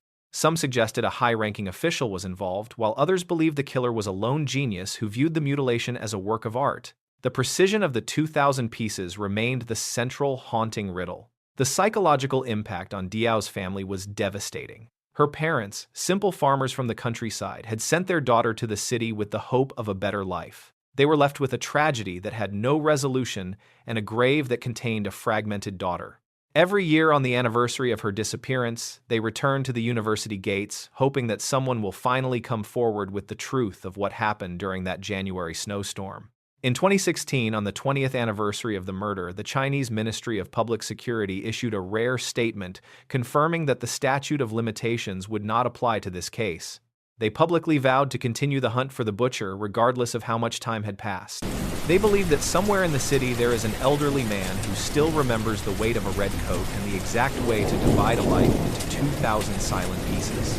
Today, Nanjing University is a modern, thriving institution, and the students who walk its paths were not even born when Diao Aiqing vanished. But the story remains a part of the campus DNA, a whisper in the library and a shadow in the alleys. It serves as a reminder that the most ordinary routines can lead into the deepest darkness, and that the person walking behind you in the snow might be carrying a set of skills that the world was never meant to see used in the light. The bright red coat Diao wore was meant to keep her warm, but it eventually became a marker of her final walk. When you look at the old photos of the university gates, you can almost see her standing there, a small splash of color against the gray winter sky. She was a girl who just wanted to clear her head, unaware that she was walking into a mystery that would remain unsolved for 3 decades. Her story is a final chilling image of a city that kept its secrets buried in the snow. The campfire is low now, the embers glowing a deep dying orange as the sun begins to hint at the horizon. We have walked through the tailored skin of Poland, the billionaire pools of Toronto, and the ritual halls of Singapore. These 12 stories are a map of the hidden world, the one that exists just behind the curtain of our daily lives. They remind us that safety is a fragile gift, and that the most terrifying mysteries are often the ones that have no clear and tidy ending. As the morning light starts to filter through the trees, take a moment to look around. The world is returning to its normal, busy rhythm. The streets will fill with people, the cafes will serve their coffee, and the snow will eventually melt. But as you move through your day, remember the small sounds and the strange details we talked about tonight. Keep your doors locked, stay vigilant, and never forget that even in the most peaceful places, the shadows are always waiting for the sun to go down. Thank you for joining me at the campfire tonight. It has been a long journey, but your company has made the darkness a little easier to bear. I'll be here again when the moon is high and the stories are ready to be told. Until then, stay safe, watch your back, and keep an eye on the person standing under the flickering street lamp. You never know who is waiting for their turn to tell a story of their own. Good night, and I will see you at the next fire.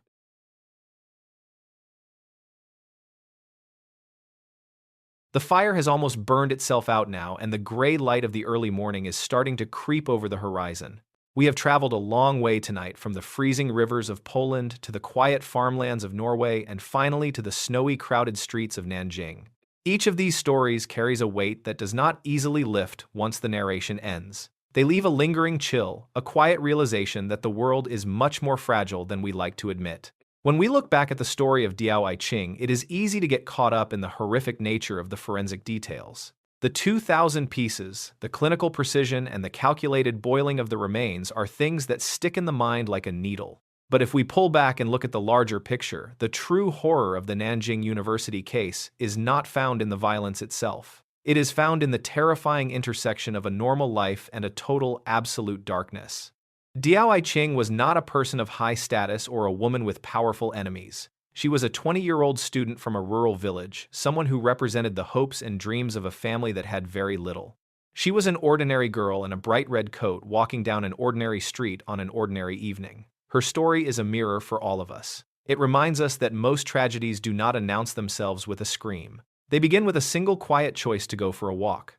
For the people of Nanjing and for society as a whole, this case serves as a disturbing reminder of the silence that can exist in a crowded city. We live in an age where we are constantly surrounded by others, yet we can be completely alone. Diao vanished in the middle of a university campus, a place filled with thousands of students and faculty. The killer operated in a densely populated area for days, performing a task that required time and space, yet not a single person heard a sound.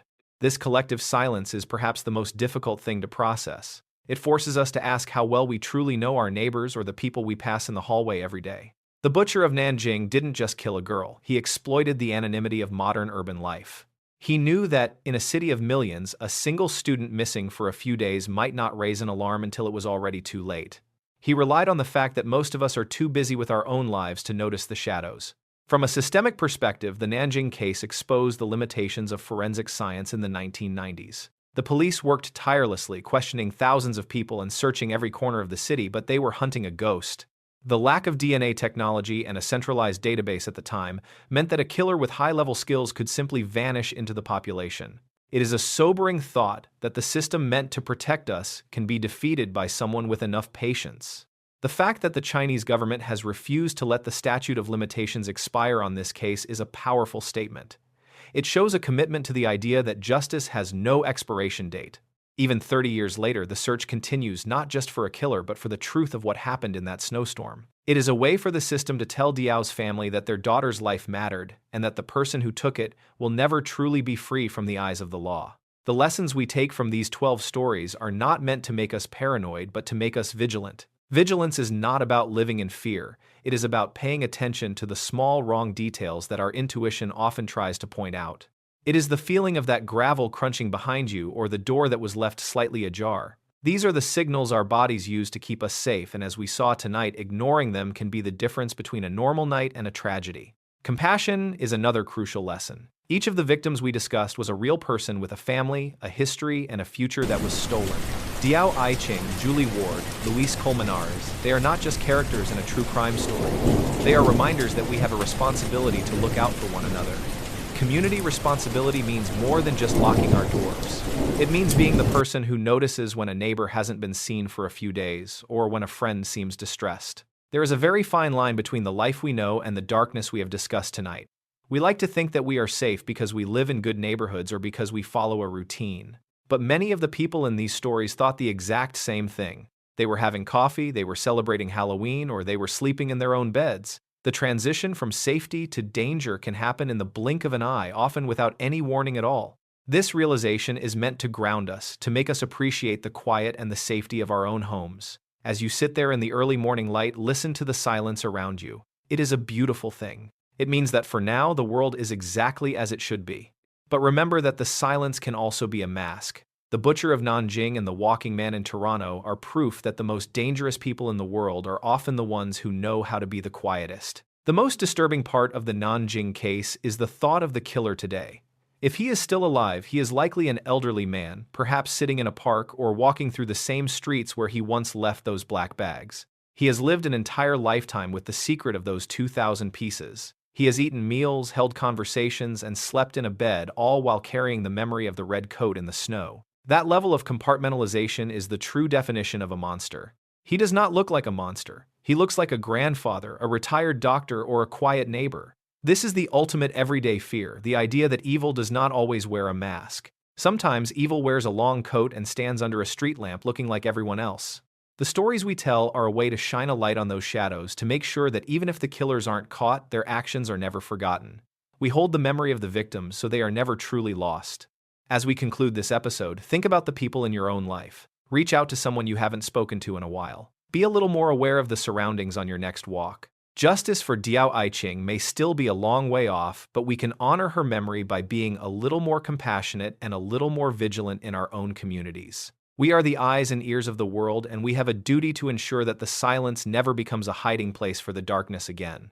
The campfire is nothing but a pile of cold ash now, and it is time for us to step back into the world of the living. I hope these stories stay with you not as a source of terror, but as a reminder of the precious nature of our ordinary lives. The sun is coming up, the city is waking up, and the shadows are retreating for another day. Take a deep breath, stretch your legs, and feel the warmth of the morning. You are safe, you are here, and you have survived the night. Thank you for spending this time with me. It is a heavy thing to carry these stories, but we carry them together so the weight is a little lighter. I will be waiting for you the next time the moon is high and the air grows thin. Until then, stay sharp, stay kind, and above all, stay safe. Check your locks one last time before you head out and keep an eye on the person standing on the corner. You never know who is waiting for their story to be told in the dark. The final image of our journey is that of a quiet university campus in the snow, a place of learning that was once a place of unspeakable tragedy. Diao Aiqing is still there in the memory of the red coat and the legacy of a case that refuses to close. Her story is the final whisper in our ears as we leave the campfire behind. She reminds us that the truth is always there waiting to be found, even if it takes 30 years and 1,000 more snowstorms to reach the surface. The road ahead is bright, but the shadows will return. When they do, we will be ready to face them again, one story at a time. The world is a vast and mysterious place, full of things we can explain and things we can only hope to understand. For now, we leave the mysteries in the dark and walk into the light of a new day. Goodbye for now, my friends. I will see you at the next fire where the stories are waiting and the darkness is always just a heartbeat away.